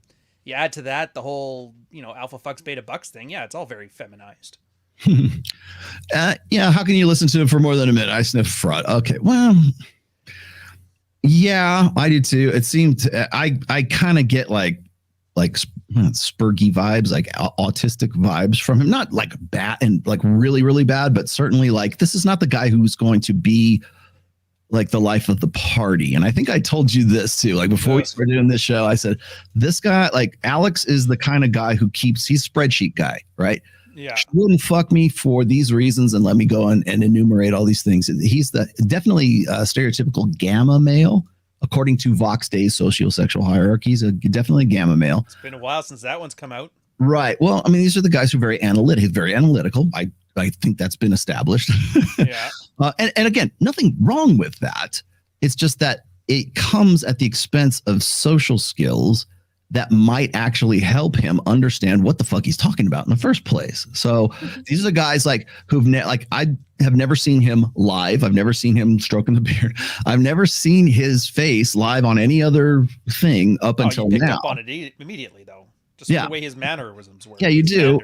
I mean, you could say, well, it's was it physiognomy or something like that? Well, okay, but it's also the incongruence there. I doubt this guy would be very successful on Fresh and Fit with the girls that are there, or Access Vegas, or put him into a social situation. He's not the kind of guy who's probably comfortable in that. And again, nothing wrong with that. I'm just saying that the delivery here it sort of gives me the idea that this is the first time he's ever been on camera. And so therefore he's got to find some way to sort of catch up and like make himself seem like, okay, I got to pull this off. I got to act like it's like an alien. I got to act like one of the humans. More meat for the grinder. I don't know. He'll learn fast or he'll fall fast. I don't know. It's just, the whole thing. It's just too much. Like I read this in the book. Like it's very easy to repeat back what you've heard. It's very hard to synthesize or discover, or at the very least deliver stuff properly. Mm-hmm. Like he's not going to out Pearly. He's not. No, of course not. She's much more personable, and her delivery is a whole lot. It's much more calculated than people want to say. David Scott, Zima, and Z Cavaricis, bro. Yeah. I still have some Z Cavaricis in my closet. I am not ashamed to say. Yeah. No, I was gonna say like for Pearl, by the way, and this is I've had these discussions before. Okay, so like Pearl is at a point right now where she knows what her appearance is. Right? We were just talking about this guy's appearance and the delivery there. Yeah. Pearl can wash her hair. Pearl can afford a stylist now. Okay. Pearl can afford professional photography now. She can probably could have before she even started. She can afford to get better clothes, better whatever put out. She can afford to do that monetarily. She can't afford to do that brand wise because she is much more believable as this kind of like, I don't know. I'm an ordinary girl thrown into extraordinary, circumstances. That look is calculated. It might not have been in the beginning. It most definitely is right now, because if you put Torsia in there and have her do the same thing, it is a much different delivery than what it is when Pearl goes on there and hasn't washed her hair in like 3 days. Right? Yeah. What do you got here? Easy come, easy go. Real change takes place one step at a time. That's the work. The concept doesn't sell very well in quick fix world we live in. Everyone wants a magic pill to fix their problems. Keep up the good work. We will, my friend. Here, you get one of those. Even though I know Ryan hates it. It's fine. I'm warming up. That flagpole. Now we're warming up. Yes, but so trust. And again, take nothing away from it. It's brilliant marketing. If that's your delivery as sort of like average girl, yeah, you're probably going to do much better than if you look like a thought. And I'm not saying Tori does, but more so than Pearl does. So just don't bring the neo-Nazis into my space. I don't have very high criteria. Oh yeah, we got to get to that here in just a moment too. Should we keep? Let's see, what else do we have on here? Long-term happiness. Oh yeah, okay. We got to get to the happiness thing, and then we can exit out of this guy. But I we have to at the very least get to this part right here. I wonder how much of that is stated and revealed preferences smashing up against each other. If somebody asks you, are you single? Yes, I am. Why are you single? Because I want to be. That's a much more acceptable, publicly acceptable answer to give than I'm trying and continue to be rebuffed, or I can't find somebody that's attracted to me, or, for women especially, I can't find somebody that I'm attracted to. It's a really, really difficult answer to give, I would imagine. No, it's actually not. It's actually the easiest answer for women to give. Guys ain't shit. That's the easiest thing. Hell, we hear that on whatever podcast, Purple Pill podcast, Access Vegas, Fresh and Fit. Name the girl show where that's probably the easiest answer for. I haven't found the right guy yet, and they're right. They haven't, and probably won't because of the entitlement and the unrealistic standards. Mike and I, damn near every show, we go to the female delusion calculator. And the reason why that's popular is because it sort of opens women's eyes to the fact that what they're looking for is a very rare type of guy. Yeah. And statistically speaking, the statistical odds, never tell me the odds. They believe they're going to beat the odds there. But and some do. There's a Riley Reid for every spinster out there. I get it. Mm-hmm. It's just a risky game, man. Yeah, well, yeah, it is a risky game. And then the problem is the only solution to that risky game is to say, dumb yourself down, lower your standards, don't be so picky. And we'll tell guys that. We'll say, oh, well, in fact, we had this conversation with Richard Reeves, right? Mm-hmm. Well, because if you believe, if your primary sort of ideological base is social constructionism, then it should follow that if I'm expected to find fat women beautiful because body shaming and body fat acceptance and stuff, if I'm supposed to do that, then women should find me attractive. If I only make $28,000 a year as a garbage whatever, as a low wage guy, as a sandwich artist somewhere, because it's all about love and it's all about respect and it's all about finding the right connection. No, it's not. But one is expected from men and one is not expected from women. And I also wanted to point out, he also brings up a old chestnut, which is prolonging adolescence. No, these guys aren't prolonging their adolescence. They just don't have any incentive to do anything else. Like we were saying before, if it wasn't World of Warcraft or pornography, it would be something else. The escape is more attractive and is a better place to live than the real world. Until we can make it pay off or be a better incentive for guys to actually want to get out there, improve themselves, and go jump into the clubs and talk to women, instead of online or whatever. And there's only one incentive. This is where we're going. Mm-hmm. Exactly. Getting laid. Let me push this up to the last. This is the last part I wanted to see right here.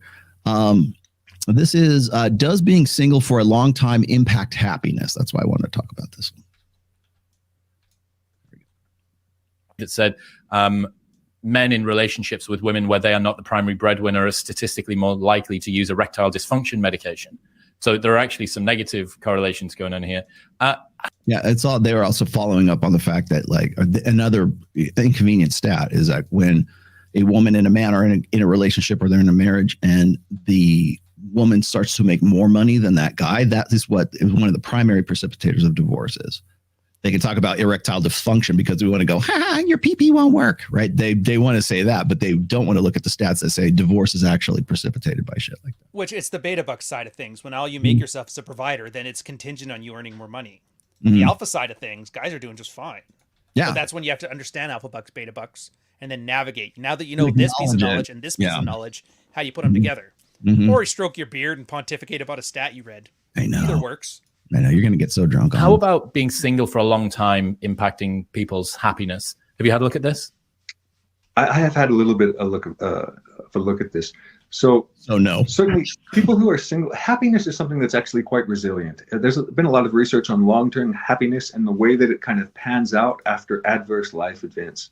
Some classical research into happiness looked at people who experienced disabilities following accidents and also people who went to prison. And so they've assessed these individuals. I'm much happier out of prison than I am in prison. Self-employment happiness when they enter prison following an accident immediately. And of course, happiness is very, very low. You go back and you talk to these people later, 6 months, a year later, and their happiness is about the same as the general population. So people become very, very resilient as far as happiness is concerned over a long period of time. Whatever the case may be for someone's life, they tend to kind of adjust to it. And it's the new norm. So I'm not sure if long-term singleness directly impacts someone's happiness, but certainly on an intuitive level, you would think that it would. And if someone wants to be in a relationship, because maybe they come to acceptance that it's not going to happen for them, and they accept that and their happiness adjusts and they move on. But if someone is very, very focused on this relationship goal, and they're continually thwarted, that's a pick up on that relationship goal. If I am in a relationship, the goal is to get in a relationship because the goal is to be happy, because the relationship is where the happiness is. That's the promised land. It's the pussy at the end of the rainbow. Ongoing frustration that can stay with them. And certainly, even if it didn't manifest as something that would show up if you gave someone a measure of happiness, it could certainly manifest in other areas of their life as some sort of discontent. Okay, so he used some very interesting words right there, and that's why I wanted to do that. Discontent. Okay, there are proximate goals and there are ultimate goals. The proximate goal is I really want to tap that chick's ass. She's gorgeous at the club. I really want to fuck her, right? The ultimate goal is I want to have babies with that girl. I want to reproduce with women who look like that. Okay. that is a proximate and an ultimate goal in terms of how guys like see, sexuality, right? There's other ones too, but I'm just using the vulgar version of that because this is my show. I'll cuss if I want to, damn it. Because it's easy for guys to understand that. So it's what's the ultimate outcome and what's the proximate goal that gets you to that ultimate outcome is what I'm saying. So like, for instance, when you go get a burrito supreme at the Taco Bell and you look at the menu, you go, God damn, it looks good. And you're eating it to get to that point where you can get it. That's the proximate goal. Afterwards is like, okay, this is what I need to stay alive. I need oxygen, water, whatever else, like whatever is going to help me either survive or to reproduce. The ultimate goal is what facilitates that. Now I've said this, and by the way, I'm drawing this from the positive psychology book that I will give a full review on this once I'm done. That our emotions are what prompt us to move from one state to another. So therefore, if you've got purposeless guys, to be happy, to get from point A to point B, you can do it several ways. You can deal with discontent either creatively or destructively. Nihilistic black pill doomers tend to be more destructive, tend to be more self-defeating in their process of dealing with discontent. If you're a guy who says, fuck it, I'm going to bootstrap myself and bring it up and I'm going to be a better version of myself today, that's dealing with discontent constructively. But to get from point A to point B, to actually deal with it, whether it's destructively or creatively, you've got to feel the emotion that prompts you from one to the next. Anger phase. Yeah, so you can get angry, anxious. Like I would say, a lot of the guys who are in the doom pill, they get stuck in the anger phase. They get stuck in the nihilistic phase. Oh my God, it's hopeless for me. I'll never be able to measure up. The Giga Chad's going to take my bitch, right? Then there's the guys who are like, you know what? I'm going to make more money. I'm going to make more muscles. I'm going to learn game, and I'm going to be a better person than these guys, and I'm going to be a competitor, right? That's dealing with it constructively. And there's guys who are going to watch this, and the black pill doomers are going to say, oh my God, I can't believe Bro doesn't understand MGTOW. No, I get it. But you go and you show me your levels of are you like long-term happiness? There's no such thing as long-term happiness. It gets you. It's the emotion of happiness that gets you from one position to another position. It's the emotion of depression or anxiety. And this is where I part ways with Andrew Tate. There is such a thing as depression. You know why? Because that depression is meant to motivate you to get out of a bad fucking situation and to get into a better one. That's what it really boils down to from an evolutionary perspective. But the longer we persist in horseshit like this, where it's like, well, overall the global self-reported happiness and like, I'm happy in marriage, I'm happy in this, I'm happy in that. Like that presumes that happiness is an attainable goal state. That contentment can be found anywhere. And then of course, what happens? You want to know why self-help books outsell pretty much every other category of book right now? Because people are looking for that solution. They want some actuality going on. You want to know why the manosphere is what it is? Same reason. You want to know why like the trad sphere is what it is? Same fucking reason. Point A, point B. What's the best practice to get me from point A to point B? And happiness is in the doing. It's in the process. That's why purposeless guys are actually more dangerous than guys who are on point. Because they're in the doing, they're feeling happier. They get some intrinsic reward in the doing. So emotion, if you think that emotion should be like a destination on a map, you're fucking wrong. In fact, people are trying to sell you something that should give you the guideposts or the direction on that map. And it comes back to the conversation we were having before. And I think that's probably the fundamental flaw in having these conversations right here, because it starts at the premise of like a sustainable, maintainable, contented happiness over a lifetime. That's why women Heroin's the only other thing that promises that, by the way. What's that? I can make you happy forever. Heroin. That's the only other thing that tries to sell you on happiness all the time. And you're always trying to get back to the first hit. Yeah. You're just trying to get back to that. There's nothing like your first hit. There's nothing like the first time you did something, right? People will say that you can never go home.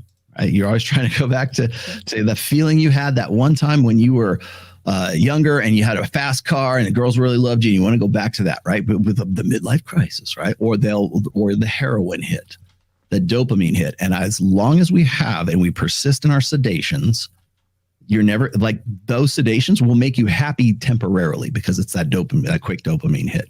Whereas the long-term, benefit to your life on whole doesn't happen when you're looking at statistics that say, well, long-term happiness, this and that. Do you know? Because you're perpetuating a lie. Yep. Perpetuating the idea of a sustainable happiness.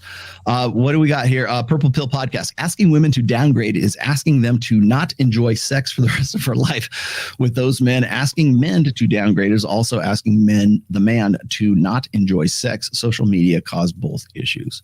Well, that's how they see it, but that's the issue. It's not that women are downgrading. It's that they put themselves in a weight class they don't belong in. Mm-hmm. But they have that illusion that they're in there because the guys that'll sleep with them are different than the guys that'll relate with them. So when you say, punch a little below your weight, it's like what's that saying where it's, when you've been treated well your whole life, equality looks like oppression. It's kind of like that. Yes, exactly. Yeah. Skills issue. I got you. Let's see. Looks for danger. There will always be simps. There always have been simps. Yep. Fortunately, so 304s don't really end up alone. Die alone is just a red pill rage revenge cope. That revenge is better off on spent on improving money, body, mind, and social skills. Okay. And what else? Oh, Andy Taylor. Bo showed a doomer worst buzz kill ever. Evil stuff. All right. I got no clue. Yes. Listen to these guys, and you too can wear some pretty sweet turtlenecks. How about this, guys? Try a bunch of new stuff. Find something you love. Dedicate your life to it. Women will follow. Simple. Okay. Yep.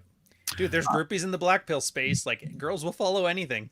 There actually are. I should say. What is it? Pook said once. He said there are groupies for every human and every male endeavor except for World of Warcraft, and I think he was wrong about that too. Oh, dude, there's marriages on that game. Yeah, there are definitely. He was definitely wrong. He didn't see the full scope of that. Okay, so the Gambian men here are up to no good. Those Gambian men are up to no good. But what about the women who choose to purchase the sperm of alphas? And these women believe that those are the only worthy men. No one is allowed to question that. Yeah, absolutely. The other part the reason why I threw on the sex tourism thing is I actually I was quoted in an article about sex tourism to I saw that. Gambia and trying to think of these other, they're like basically third world countries, but there's a lot of brothers there and they lay down the pipe, and those, overweight sort of mids, right? Karens by the way, primarily from the UK, go to these destinations, they hook up and then they go back. And essentially what they're doing is they've already taken care of the provisioning, protection, and parental investment side of things, assuming they did. But the security, long-term security, has already been met by themselves or the state or a divorce or whatever. So what's left? Just fly to Gambia and go get it down, man. That's what's left.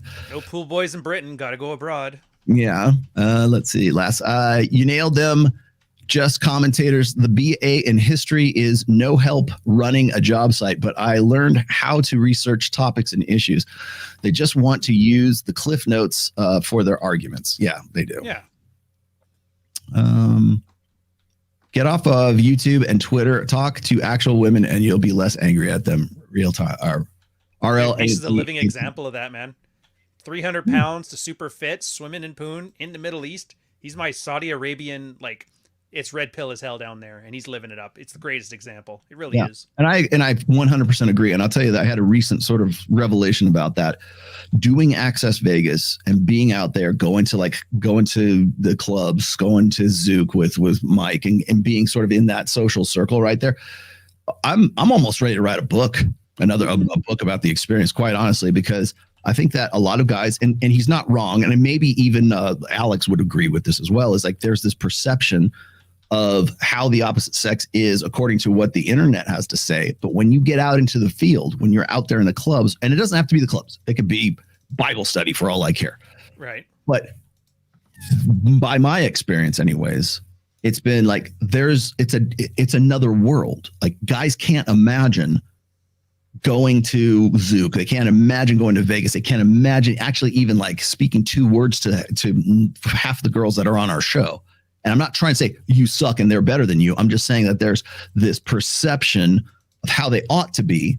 And then when you're live and you're there in real time, it's a different world. And I don't think enough people can really imagine what it's like to be doing those kinds of things. And then they have to experience it. That's the only way to learn. They find out they will excel in that environment as well. So it's not all bad news. And not because you're making the 666, it's because you're one of the few that try. Most guys don't try. Yeah. It's crazy. Yeah. And again, it's the, I'm trying to think of the term. It's the, you got to be competitive.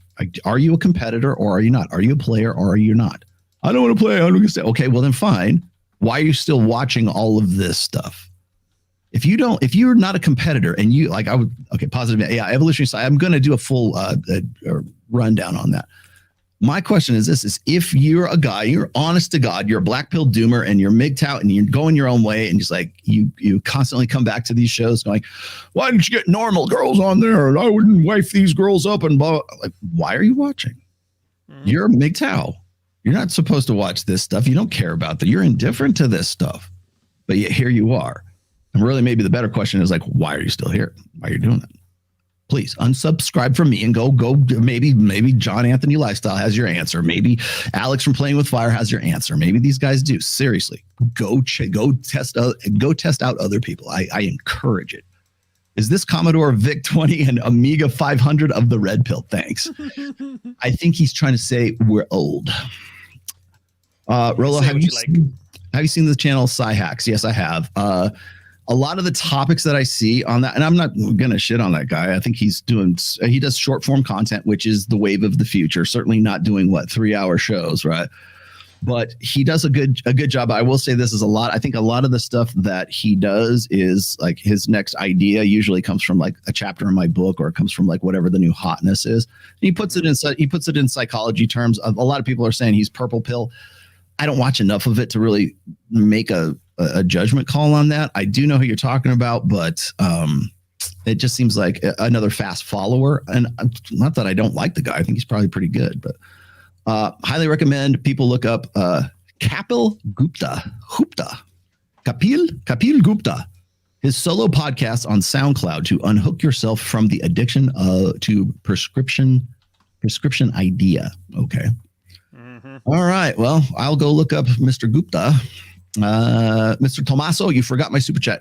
Dark Knight, put that back in. I'll come back to it. I don't know if I got to. Sorry if I didn't get to it. Pat Stedman's Polish passport. Woo! New book collab. Why scientists deserve less. That would be a good one, wouldn't it? Terry, listen to these guys. You two can wear some pretty sweet turtlenecks. Yeah, thank you. Should I grow my chin pubes out? Do you know who Scott Ian is from Anthrax?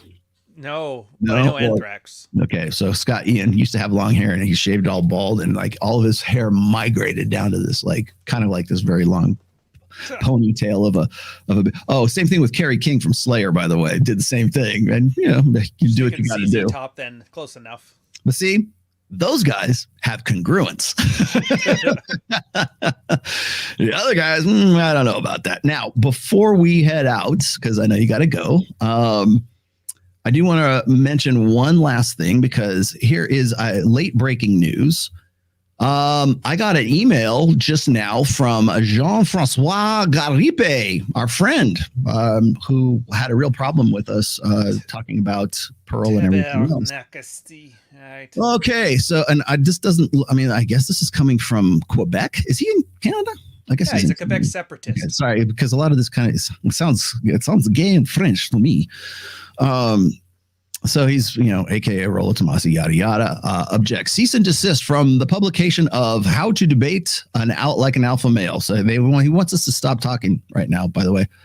This is what it's come to, okay? It's come to my attention that in the journalistic report published on March 5th of 2023 on YouTube, the Rational Male, a.k.a. Rollo Tomasi, yada, yada, along with his co-host Rian Stone, made defamatory statements about me, in addition to discriminatory comments about my ex-girlfriend, as well as handicapped people as a whole.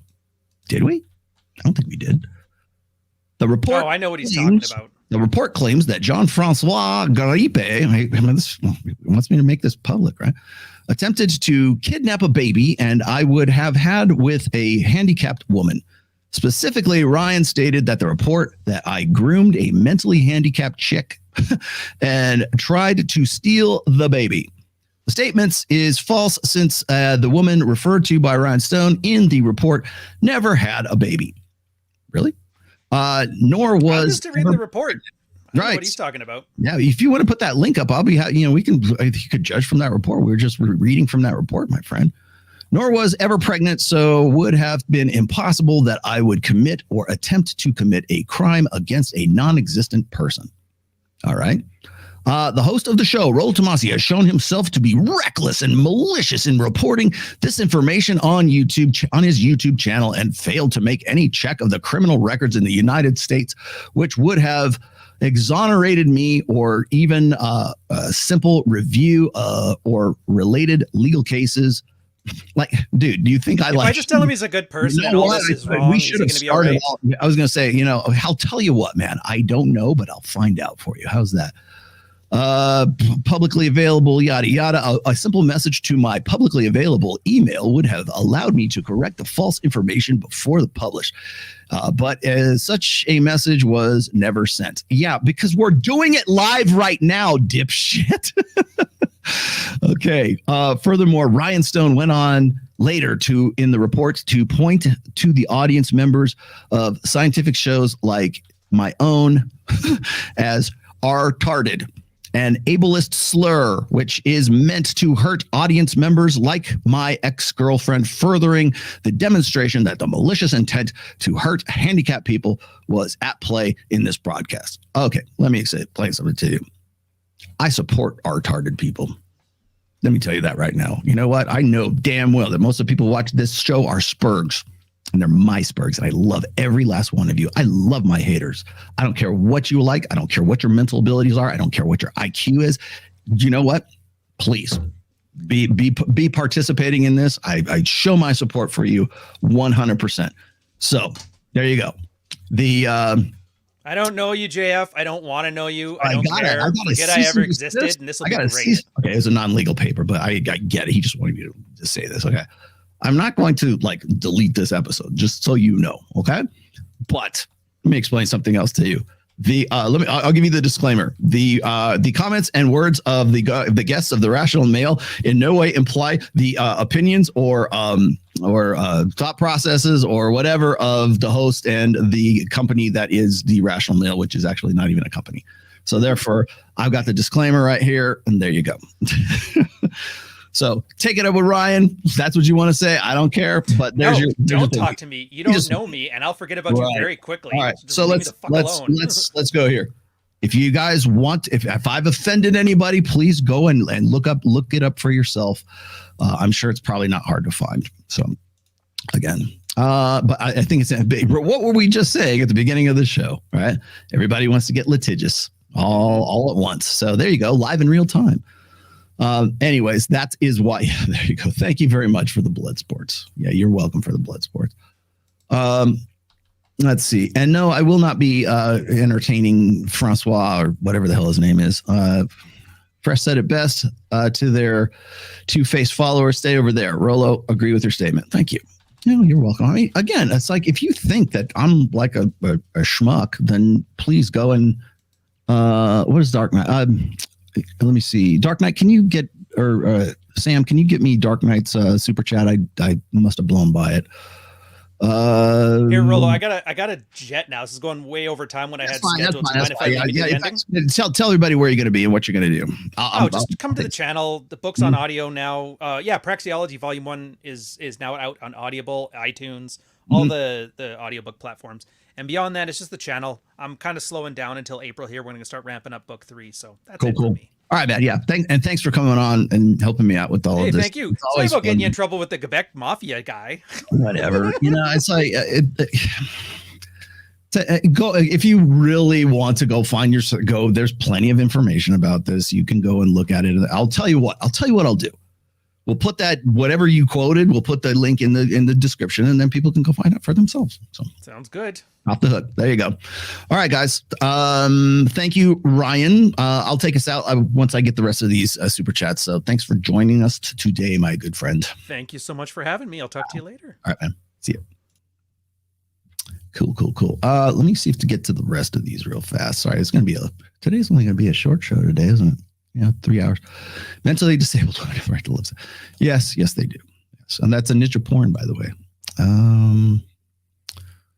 Rian Stone, thank you very much. Yeah, sorry. I always, that's funny. Is Ryan is always expecting to do like a 2-hour show and then bail, and I take him to 3 hours.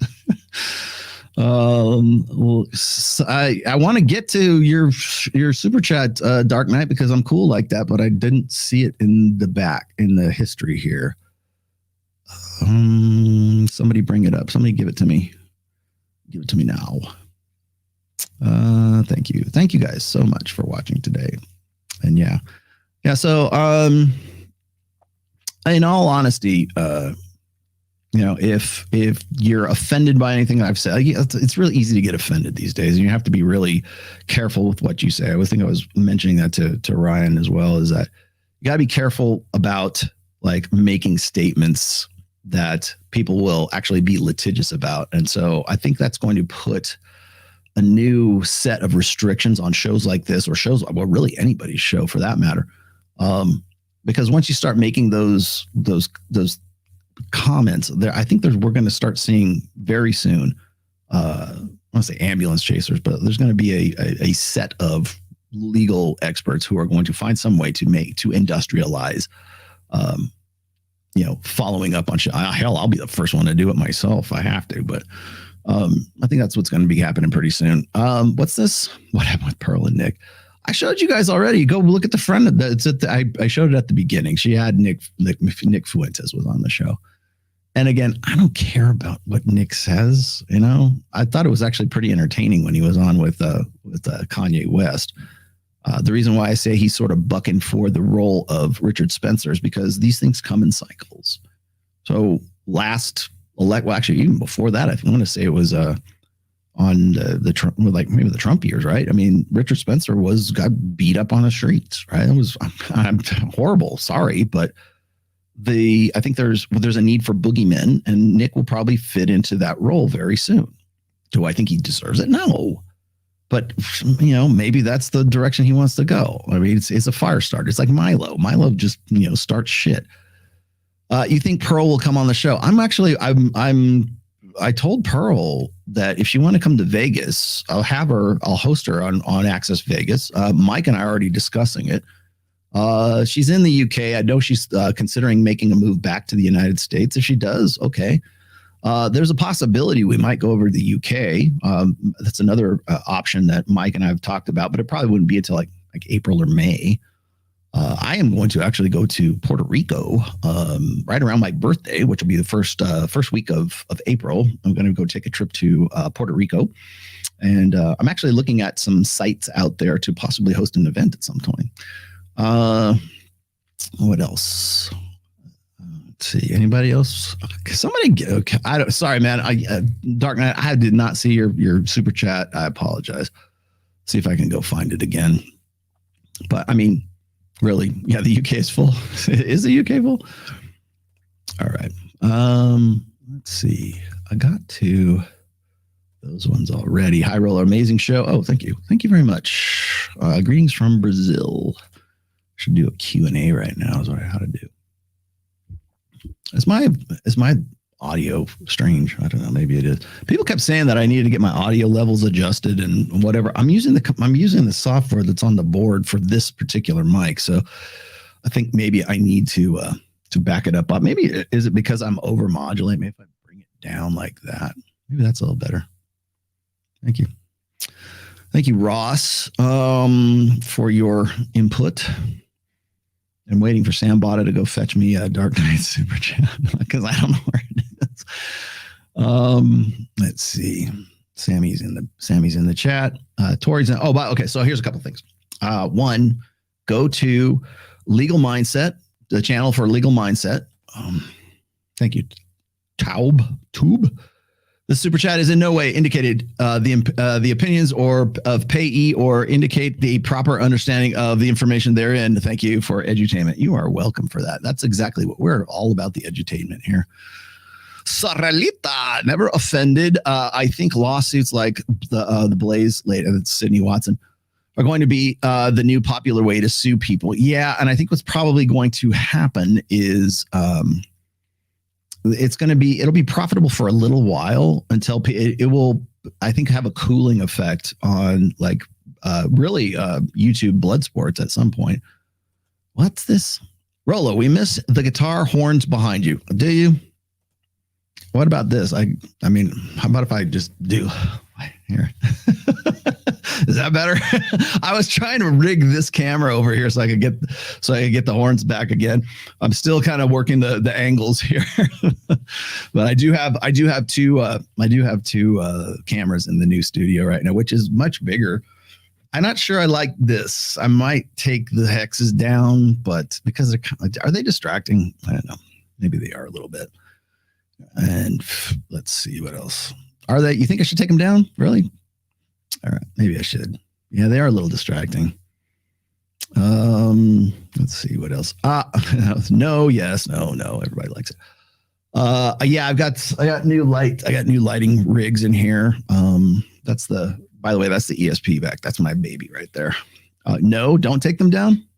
Hexes are great. All right. I'll leave them up. I got those things. They're called Nanoleaf, and that's one variation of a bunch of them that they have.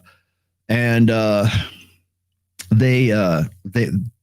really like the company. I really like the effect, but like I'm not sure how it works like in like this format, in a video format.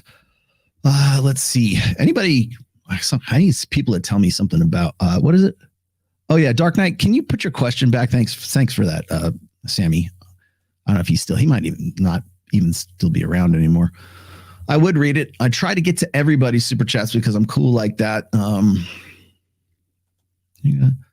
Hey Rolo, yeah, from Puerto Rico. Have a nice day. Yeah, I will. I'm going to start, of course, in San Juan, but I want to see some of this on the south side of the island as well.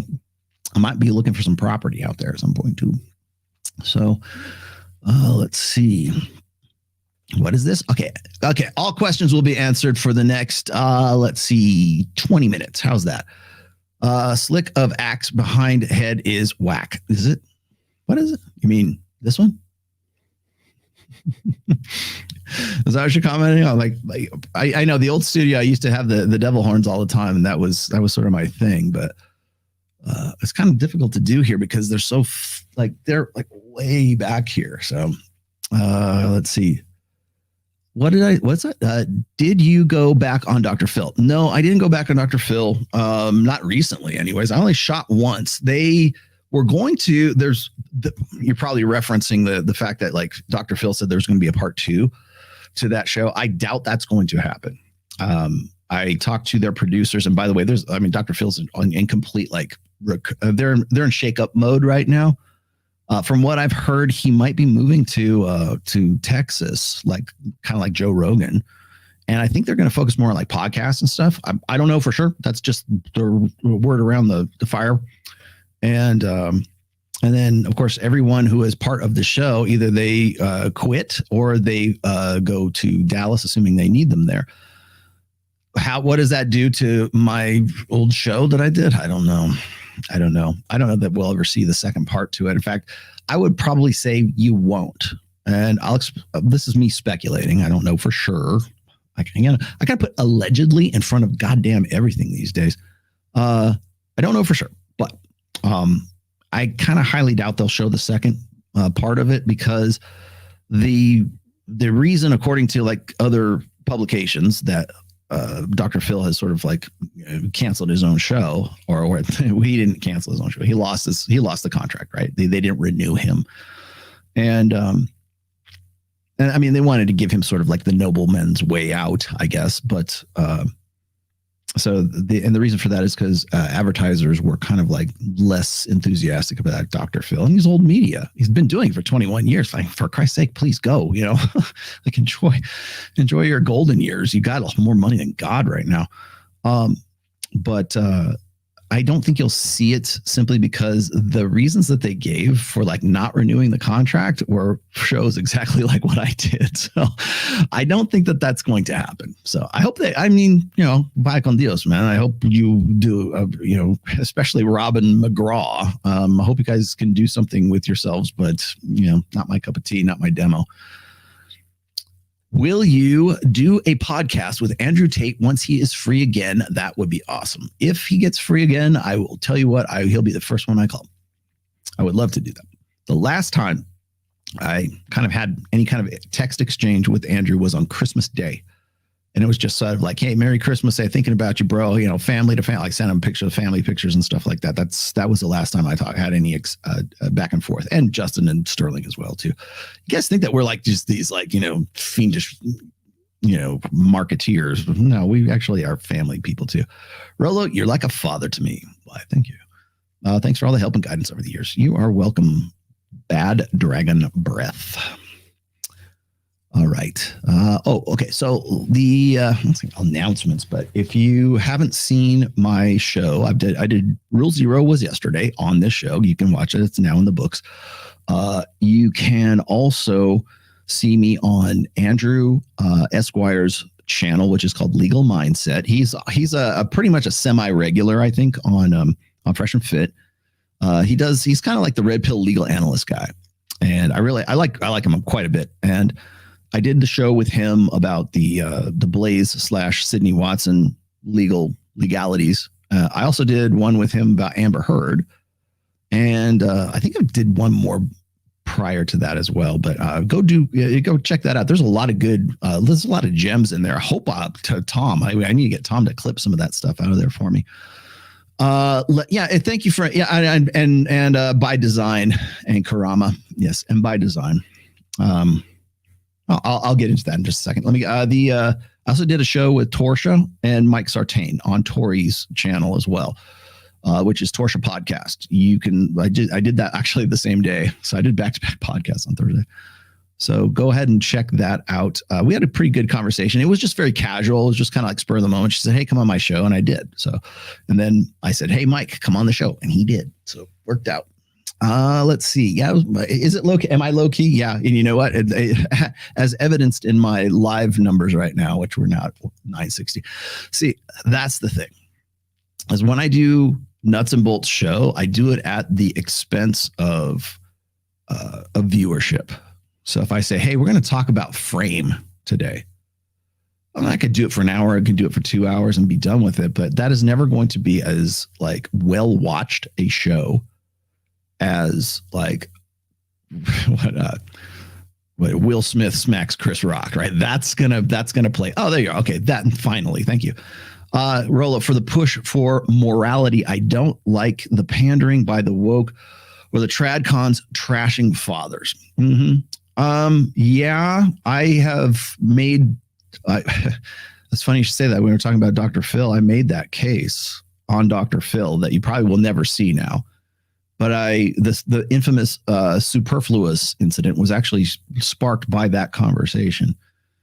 We need more fathers. We need more involved fathers, right? Well, the problem is there are at no other time in history right now have fathers been more involved in child rearing than any other time, right? But we don't call them that, or we say that there's some sort of crisis of fatherlessness or uninvolved fathers because they're not married to the mothers. So the only legitimate way for a father to be a father is to have a marriage certificate with the mother. And so when you hear politicians and when you hear religious figures talk about like, we need more involved, we need more fathers. Well, there are plenty of involved fathers that want to be part of their children's lives. They're just not married to mom. And as I was saying before, in the UK, 51 or 52% of births are out of wedlock. Does that mean they have uninvolved fathers? She's a single mother. She's trying to make her way in the world. Well, yeah. Did she do it voluntarily, or was it because of a bad relationship or bad reproductive choices? There's a lot that goes along with that. we presume that there's like something horrible happened and she, the guy walked out as a deadbeat dad, right? Maybe not. When we look at in the United States, the last numbers I had for unwed mothers was 42%. It might be more than that now. I'm not really sure. So yes. Anyways, thanks Earl for a push for amorality. Okay, so yeah, and do you think that the woke and the trash are trashing fathers? I think there is this like maybe on the wokesy side of things, it's more about fathers or involved. Like I think fathers become superfluous certainly on the wokesy side of stuff. I think the tradcon side, there's this idea that we need more involved fathers and they need to take responsibility. That's usually paired up with the responsibility narrative. And then, of course, if you're going to get into that, I'm going to have the responsibility versus authority conversation with you. So when people give me shit about like tradcon this or wokesy that, like I got called like a wokesy for having the conversation with Richard Reeves. Like, really? Like, because that's not what we were talking about. At least not from my, push. People wanted me to like really draw blood with him. And I wasn't going to do that. I was going to be respectful of my guests first. And then second of all, that leads to the possibility of future discussions. And, he has sons. So I think one of the funny things is what's this? Have you read Michael Foster's book? No, and I probably won't. It's Good to Be a Man. It's basically your book, but he just slapped Jesus logo on it and called it good. Yeah. Happens a lot. Somebody asked me that. I forget who it was. Somebody said, yeah, well, there's going to come a point where Pearl's going to write a book and then she's going to eclipse Rollo and he's going to be this bitter old man. And I'm like, please do. Do you know how many people have done that? I said, yeah, she's going to write a book, but it's going to be the Cliff Notes of the Rational Male, and she's going to put it on Gumroad. And you know what? You suckers are going to buy it. And then, but it's going to seem like something novel that she put out or anyone else, not just her. All right. Yeah. Go to the source or don't. Thank you for the content, Roll. I stumbled upon your channel around 2 years ago. I've learned much. I was a dumb simp, and I bought 2 books so far. Which ones? Both like 2 of the same? And yes. Okay, here, let me answer a couple technical questions here. Put the volume up a little bit. Technical questions. Yes, there are translations in process. Spanish is already done. I need a Spanish proofer, which I'm already, and don't hit me up. I already got one guy that wants to do it. And then I also am eventually going to need a Spanish reader for all 5 books at some point. So if you know Spanish well enough and you have that good, if you can roll your R's and you can trick Sorelita, then maybe I'll use you as the reader, but that's in the process. I have merch on the way. And now, for the first time, you can actually buy a membership to this channel. I was reluctant to do memberships, but I can see sort of the logic in doing it right now. So there are going to be, I will just give you early access at this point, but I will probably give exclusive content at some time. And depending on the guests that I have on the show, or maybe it's Access Vegas. If you're a member, you'll have priority when it comes to like Superchats. So I do have a subscription now for the Rational Mail. So go check it out. You can, if you want, it's $10 a month. So I try to keep it as low as possible. What are the perks? Well, as I said, early access to stuff. Like I will let you know when the next show is coming up, or I'll give you I will open up topic ideas. I also have a Patreon in case you didn't know that. I do a monthly meeting with, I believe we're at like 15 or 20 guys right now, but it's at the top tier of my Patreon. It's $200 a month. I do 2 hours where it's like back and forth. It's a very tight knit group of guys too, by the way, who have a lot of experience, and it's something I look forward to pretty much every month, but that's part of my Patreon if you want to get involved in that too. So I have the membership coming up. I've got merch that's on the way right now. I'm just kind of I'm a designer. So it's like, I'm my worst critic when it comes to like designing stuff, but I do all the logo work and all the artwork for my band. So it's just a natural jump from that to the other. Yeah, you want merch? Okay, I got merch for you. Do you want? And yes, I'm going to put out the T-shirt for Ratchet Hose. In case you guys didn't know what Ratchet Hose. Have you seen that shirt that I have? The Ratchet Hose shirt. I will make that available. Thank you for all you do. You've changed my outlook in life for the better, like nobody else could. We appreciate you. Well, thank you very much, Luke. I appreciate you too, my friend. There, you get one of those. Yes, go tell your friends. Apparently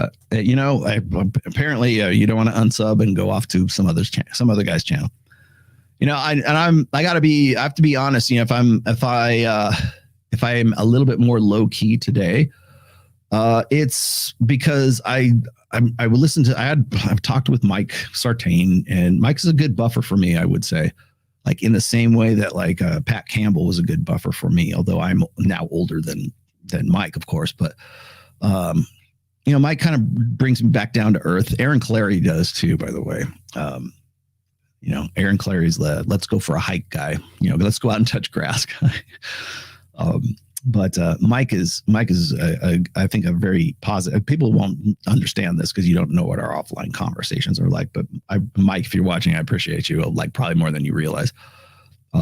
But he's the one telling saying, hey, it doesn't matter, nobody cares, and nobody will care at some point, and so it's probably better to just not make a big deal out of shit. And yes, I did reach out to Adam Sosnick. I probably burned that bridge, and I'm not trying to recreate it. I'm just I want to explain hey, on the last show I was saying do better, but I'll have that conversation when I get to it. I still strongly disagree with the business practices of valuetainment, but it is what it is. And what's that? What's the name of your band, by the way? I want to check it out. It is Trial of Ascension, and we are on Spotify. We have 4-song EPs on Spotify. You can find those links in the description down there. We are doing the theme song for my show. Will be not on the next album, but we're going to release that as a single just because it seems like everybody wants it. I'm also working with Jevani Sanders, who does the theme song for Access Vegas, and the one that I use as the outro here that I'll play here in just a minute because I really like it and I want to keep going. And by the way, thank you for all your involvement in that, because he is seeing numbers like he's never seen before on this song, and I think it's because it's a good song. And we got a couple other Red Pill anthems in the works too. That's not the end of it. So I'm trying to encourage Jevani to do a full EP this year. And I think he's going to take me up on it. So yeah, hiking with Cappy is like going through the Red Rock Desert and being Captain Kirk and Gorn. Right? Throw a rock at you. Yeah, it is. You would be okay. Thank you very much.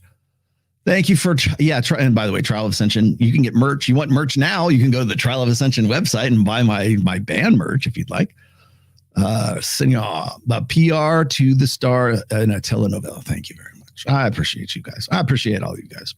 I didn't see PP. I was hoping to use this one today. PP? PP. Let's see. Trial of Ascension.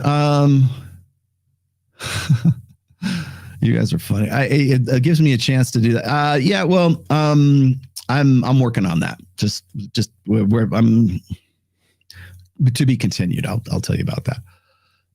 Let's see. So the hardback version of The Rational Male is all just about done. I mean, the guts of it are done. It will be the anniversary edition of The Rational Male, the 10-year anniversary edition. I'm just going to release it as a hardback because people have been asking me for it for a while. If people really like it, I'll release the whole series as hardback books, so you can have them like all on your like mantelpiece and put your like bookends together. So I got that. That's on the way. So merch is coming. And then Anchor. I'm starting to pick up the audio podcast because people really like that. And I had a lot of requests for it, so I'm kind of picking that back up again. I'm getting into the short form content, either both by myself and with other people as well. So if you've hit me up for short form content, I will get back to you on that. I promise. I'm still doing one-on-one, counseling. What am I up to now? I think I'm 6 clients. If you are wanting one-on-one, just hit me up email me at you can find my contact info at rtrationalmail@gmail.com. And just put make sure you put like counseling in the header and the subject line. And then I'll get back to you with my policies if you're interested. You still going on? What's the best way to start drawing? Digital, paper, both. Give me your best advice. What direction to go? Thank you. Okay, well, so right over there in the studio is where my hobby / art drafting board is over there. And I still draw with traditional media, but like primarily I'm drawing on my iPad right now. So I will do conceptual stuff like in just like pen and pen. I still something I like about the tactile nature of it. And then I will take it and I use that as a basis for something that I might do in like Procreate. So I use Procreate when I'm doing my stuff on my tablet. I still have Photoshop. I'm actually considering getting like a Wacom tablet in here because I got enough room now. But I have to have a real use for it because I like to carry my tablet with me because I'm a boomer, right? I'm a Xer. I like to take it wherever I go. Thank you very much for that. Here you go. Well, I'm a whore. There you go. Thank you. Keeping Ned off the pole. Okay. Anything else? You're an illustrator too, are you? Yeah. I like Procreate mostly because it's the convenience and it's a good tool. It's easy to do. I can draw on the airplane if I want to. So that's primarily what I use. You know what else I should say is I'm going to be doing, thanks Duke of Hex. Yeah. I should have wore my Hex shirt, especially today. I should have wore my Hex shirt. Okay. What's this? Okay. All right. Yeah, I'll answer anything. If you were to have a discussion, not a debate. Yeah, because we know that with Obsidian. I've known Obsidian since I lived in Orlando. Or the Angry Man, who I have no idea who that dude is. Is that that's not Hammer? No, there's another. People keep mentioning Angry Man. Honest to God, I don't know who he is. If somebody wants to give me a link, I'll be happy to go check him out. What lane of topics would you talk about? I don't know. What lane of topics do you think they would want to talk about? Because that's probably what would define the whole thing. What else? Oh, thank you, Wicked Jester. What do you got? Would you suggest setting up a good Instagram, Facebook account for dating these days, or is it not really necessary? No, it is absolutely vital that you have a good dating profile, or you create, or let's just say this, you curate the images on your Instagram. And there's a kind of like a loose science to that as well. I kind of like people say, well, Rollo doesn't know, what is it? Like, man, Rollo Tomassi don't get no hoes, man. Like people are going to say that, right? Well, I'll tell you what I do know. I do know photo editing, and I do know what's effective, especially when it comes to like your pictures on Instagram. And I understand the psychological effects behind those pictures and that imagery. So, yeah, I would say it is most definitely imperative that you have a well-curated Instagram. And again, not too many pictures. Here's what happens. Like when we book girls on Access Vegas, Mike will send me their Instagram profiles. And I instantly know who the pro is and who's kind of like who's going to be the girl who's going to be like easier to talk to, I guess. For instance, one of the girls that we had on about 2 or 3 episodes ago, her name was Battle Sky. That's not her real name, but she is just an absolute smoke show. And the way that she looks on her Instagram, she looks completely unapproachable. Amber Rose, and not the bald one, the Penthouse Pet one that we had on like 2 or 3 weeks ago. She also, if you look at her Instagram, it's very well curated, and she's a model to begin with, and there's not as many shots on there, but all of the shots that are on there are very pro. And so I instantly know if a girl's pro or she's like amateur, not amateur, but she's a pro or she's not a pro, or she has the potential to be a pro. And I kind of use the same criteria for guys when I'm looking, like guys will send me their Instagram. What do you think about this? I don't have time. I ain't got time. Ain't nobody got time. Ain't nobody got time for that. But I do know some basics. And I do recognize and acknowledge the importance of that. So, yeah, I think I would be pretty good at that. If you really want some information on that, I have an essay that also made it into book 5. It's called Body Language, and it's really about presenting everything is about perception right now.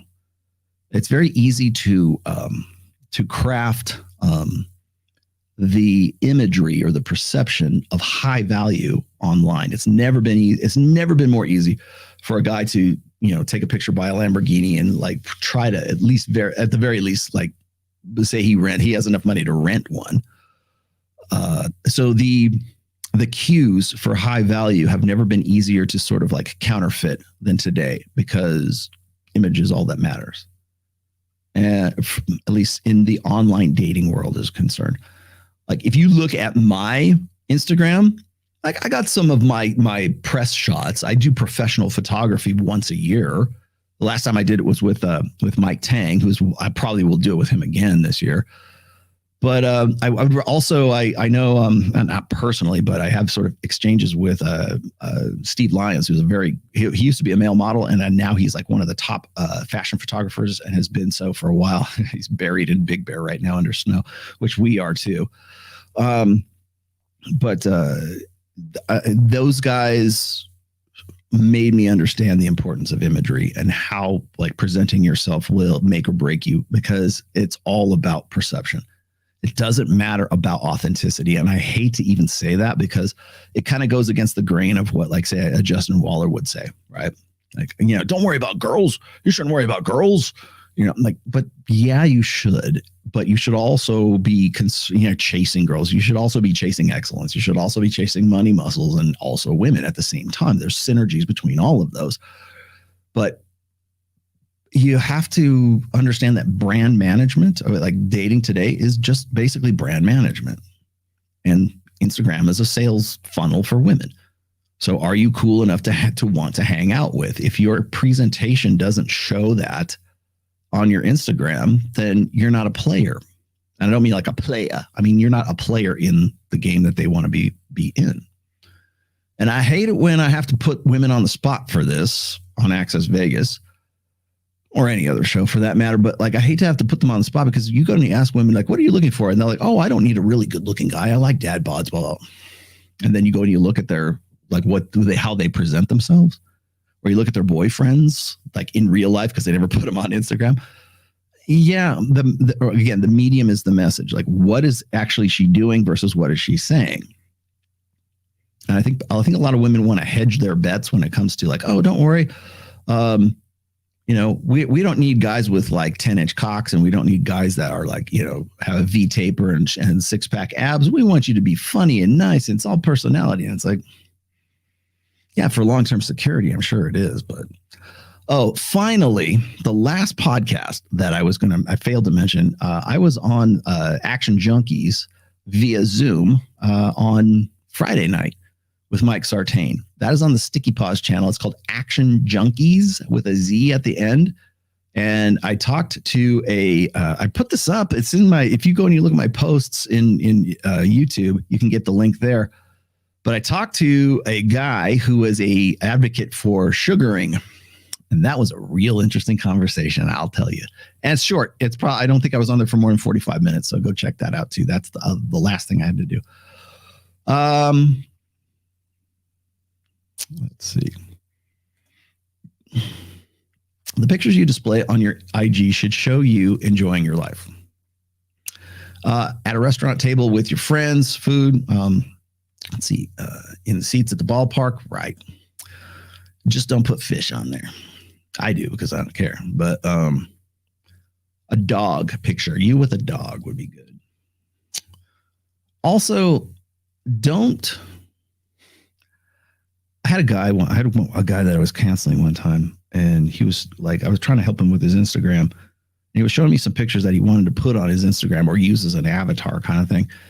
And he was an older guy. He was like 55, I think. And he was just getting back into the sexual marketplace. Good dude, by the way. Very in shape. In fact, I think that was his business, was being a personal trainer. And he still kind of had dad vibes, like he didn't have like animal sex vibes. He had like dad vibes, which in some way might be good depending on what that chick's looking for. But you got to remember what the process is with Instagram. You're not going to use Instagram to get a date. You have to have met that girl somewhere else, and then she goes and follows you on Instagram, and that's the qualifier. So it's a lot different than like, say, going on Hinge or Bumble. Not most of the time, this is how it works. Like, women aren't just going through Instagram going, okay, he's cute, he's not, like, that doesn't happen. You have to have met that chick at a restaurant or a bar or a show or whatever else, and then you go, hey, follow me on Instagram. Like, so it's a post-fact process rather than like Tinder, where it's like you put your shit on there and you're like, you're doing it. So you understand the mechanics involved between, like, say, Tinder versus like Instagram. So remember, you've usually already met live in real time, or maybe you see me on hey ladies, maybe you see Rollo Tomassi on here. You want to go look at his Instagram, right? Let's see if he's cool enough to go and want to try to get with that guy. Other than that situation, most of the time you've already met in real life in some way, and now it's the qualification. Like, Instagram is used as a qualifier. And remember, it's not just her you're qualifying for. It's also her mom, her sisters, all her girlfriends, everyone who follows her on Instagram. You're also like, is he cool enough? What do you think? Is he cute? Well, look, he has got a dog. He likes to surf. Yeah, enjoying life for sure. But I would also say that, like, this was actually a pretty good observation here. Let's see. Say you went down location. People go to, so it's some recognizable place is interesting. Yeah, a recognizable place. Also, it implies that you have frame. I think that's probably key. So however you could do that. Convey frame. And what I mean by that is you have a world, you have an interesting life into which that woman wants to enter and be a part of. You got to be hot enough to want to fuck, but you also have to have an interesting life and have frame and a world into which she wants to enter as well. That comes into the fantasy of, like, what you are. Now, guys are going to say, well, they just care about your body and everything. And that's true. They do.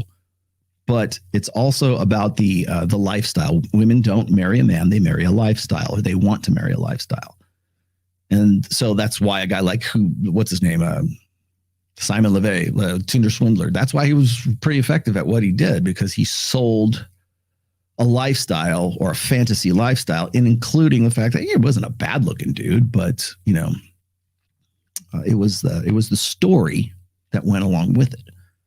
So, like, I've told this story before. It's like, I used to have a friend who was a workout partner of mine. He was a training partner of mine. His name was Dean.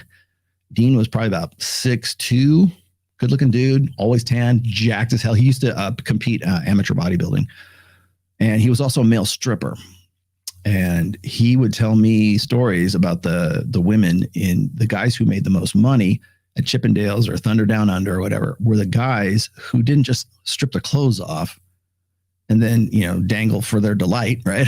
It was the guy who created the sexy fireman story, or the gentleman with the rose, or was something there's always had to be some sort of fantasy, something that was attached to the delivery of the stripping, right? And those were the guys who were always the most successful. It's because women have to sort of want that to enter into a world. Okay. Chill Rollo is the best Rollo. Do you think so? Welcome to the Chill Stream. Any new Evo Psych book suggestions? Just the Positive Psychology Evo Psych book that I'm reading right now, and I can't remember the author's name. I will probably do a midweek stream just on that. Thank you very much for Ned's College Fund. Yep, fireman. Yes, big salute. You're welcome. Anybody else before I get out of here? 10% of fish picks. I have one. Do I still have it on? I don't know if I still have it on. I might have took it off. Yeah. The other thing is, like, I would also, so another thing. Okay. So it's one thing to know what pictures to put on Instagram. It's also important to know what not to put on Instagram. Don't put inspirational quotes in your fucking posts. Do not do that. Do not put like anything that is like, don't do what I do, right? Because my Instagram is for a completely different purpose than most guys. If guys want to get laid and they want to use it as like a method to like meet more women and to like sort of engage women, you're going to do something way different than what I'm going to do. But don't use like these stupid Confucius say, motivational stuff, beast mode. Don't do that. Just pictures, imagery. That's what triggers women's sort of, dopamine receptors. I claim dibs on reading. Hey man, there's a lot of people. My sexy Colombian accent. There you go. Yeah, you can. Okay, that's it for today. Let's see. Anything else? I don't think so. Do go check out Jevani Sanders on his on Spotify if you want to get the song that I'm about to play for you guys. I will do a midweek stream on Wednesday. I know I promised to do you one this Wednesday, but I got wrapped up in doing. Actually, your midweek stream was Andrew Esquire's Legal Mindset show, and then Tori, and then I've done so many damn podcasts in between now. Not my podcast, their podcast. And then last but not least, I'm going to leave you guys with this is if I'm running my mouth, it's not because I'm trying to like aggrandize myself, although that I'm sure that'll be the first response everybody says. It's an effort to be accurate about things. It's in an effort to get people to like sort of wake the fuck up about certain things. And I'm at the point right now where like, I'm going to be chill Rolo, right? I'm just like, it really doesn't make that much of a difference. And if people really, really, thank you. Thank you very much, Cyan. I'm at the point right now. It's like, if you think those guys who are doxing people and those guys are doing, whatever their backgrounds are, I'm not even going to get into it. If you think they have some value, then by all means, unsubscribe here and go subscribe there. And then, but at least do me the solid here and say, like, I'm going to come back 3 months and tell you how much better my life is. I'm going to tell you how much better this guy is than you. Okay, fine. Please do unsubscribe and then go subscribe to them. I'm giving them subscribers, please. Right. So I want to clarify a few things here. It's like, if I'm making inaccurate statements or I don't know what the fuck I'm talking about, then I expect to be checked on that, and that's fine. Okay. However, once again, if you think they have value, go over there, have a look, do your best, do your damnedest. And again, the policy for debates or conversations now, if you want to call me out, you can call me out, but you're going to have to come to Vegas to do it. Come to Vegas, sit across the table from me. I am not giving free content to competitors right now. I am not giving free content to anyone right now. If I do give you free content, understand it's because I like you well enough to want to do that. I'll still go on shows that have like, less than 1,000 subs. If I think I can get something out of the conversation, I definitely will. But if you're going to call me out and you want to do blood sports, I'm happy to do that with you. And I'm happy to correct you. Happy to kick you in the teeth, but you're going to do it right. You're going to do it in Sticky Paw Studios, sitting across from me live in this live situation. And I'm cool with that. Bring it. This is a public invite to anybody who wants. Okay. There you go. I do love you, man. I still dig on you. Don't worry about it. I'll still come out there and do your show. Mike had good things to say about you. I just don't want to do like blood sports for people who are just like, that's the whole purpose of going out there to do it. So anyways, all right, guys, that's going to be it for me. Where did I put that? Do you want this? Like, man, Roll Tomasi don't get no holes, man. That's too good. Where do we go? There it is. All right, guys. Oh, man. Thank you very much for the 50 at the end. Much obliged. So there you have it. Wednesday. You want me to do the review? I'll do the review of the book on Wednesday. Because the reason I picked it up is because it's like positive Evo psych. And I think I get a bad rap from like people who who basically want to disqualify the 20 years plus that I've been doing what I've been doing by saying that, oh, Rolo's contributing to this adversarial nature, this war between the sexes, and that nothing could be further from the truth. So, but that's the straw man that they always want to use. So I'll be happy to conflict with that by reading a book called Positive Evolutionary Psychology. They can come to the Coliseum. Yes, you may come to me, and I will be happy to entertain you. And like I said, I'll pay for the studio time. So, all right, guys. That said, I will see you all by Wednesday for sure. Where is that? Where did that go? Oh, and then don't forget, I did this on purpose. There's the Devil Mountain plug. That's my Devil Mountain bug for Devil Mountain Coffee. If you use, where is it? Let me put the runner on there. Where's the banner? Is this it? I think that's it. There you go. Devil Mountain Coffee, blah, blah, blah, blah, blah. Shit. Where did it go? No, this is the one I wanted. There you go. Okay. So if you go to devilmountaincoffee.com, you can get 20% off your order there. It's the most powerful coffee. It's the highest caffeine, by the way. That's why he's really amped. Yeah. 20% off if you use the code RMS, which is the Rational Male Show, and they will give you 20% off of your order. Because I just have an endorsement with them. I don't make money off of them. They just send me free stuff. They send me free coffee, and which is cool because I like them. And I would have done it anyways, and I would have bought it anyways. So there you go. Let's see. Last but not least, come to the Coliseum. Yeah. Okay. All right, guys. I will see you guys on Wednesday. Thanks for watching. Appreciate all of you. Love you. Mean it. And where did that go? There it is. And I will see you later, guys. Bye-bye.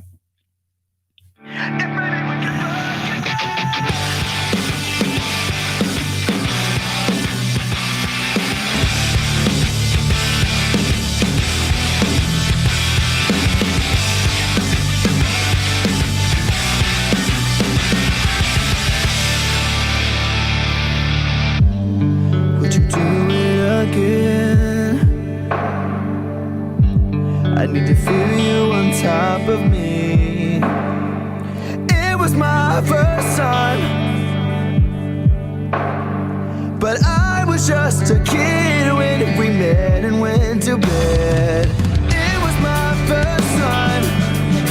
What do you expect from me? I'm breaking up the rules now in the game. I've got some new tools, please do the same. Time came by and went over like a matchbox stereo. Time to get my thoughts now, let go. Bound to keep me up all night. But maybe we can fuck again, and maybe things be different. Goddamn, baby, one more again. Won't you put it on me one more again? I need to know if maybe we can fuck again, then maybe things be different.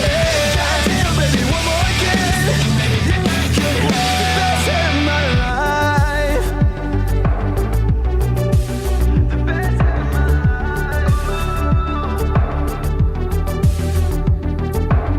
Now we're fucking in the bathroom, tearing up everywhere while I got your hair. While you're screaming my name. She was swinging in the bedroom, whole time stopping and stopping with her hair like she's Claudia Kelly.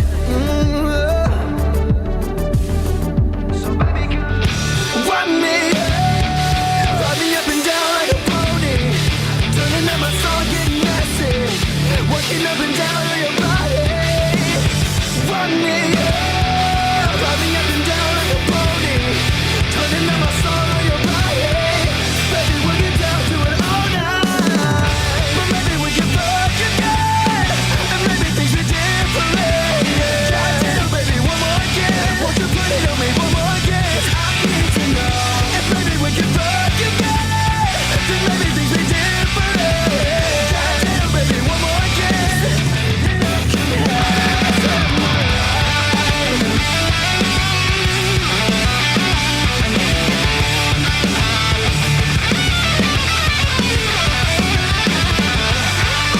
The City Podcast has been a production of the Rational Male. All rights reserved. Registered trademark 2023. Don't steal my stuff. What is your major malfunction, numbnuts? If maybe we can fuck again,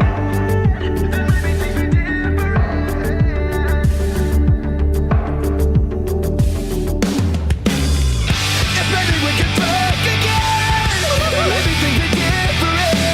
Goddamn, baby, one more again. Won't you put it on me one more again? I need to know. If maybe we can fuck again, then maybe things be different.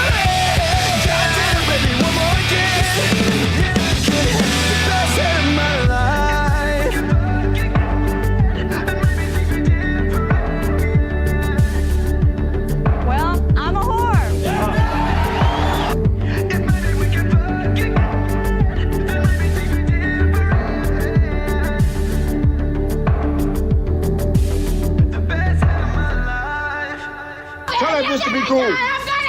Say bitch, be cool. Be cool, honey. Say bitch, be cool. Tell that fucking bitch to chill.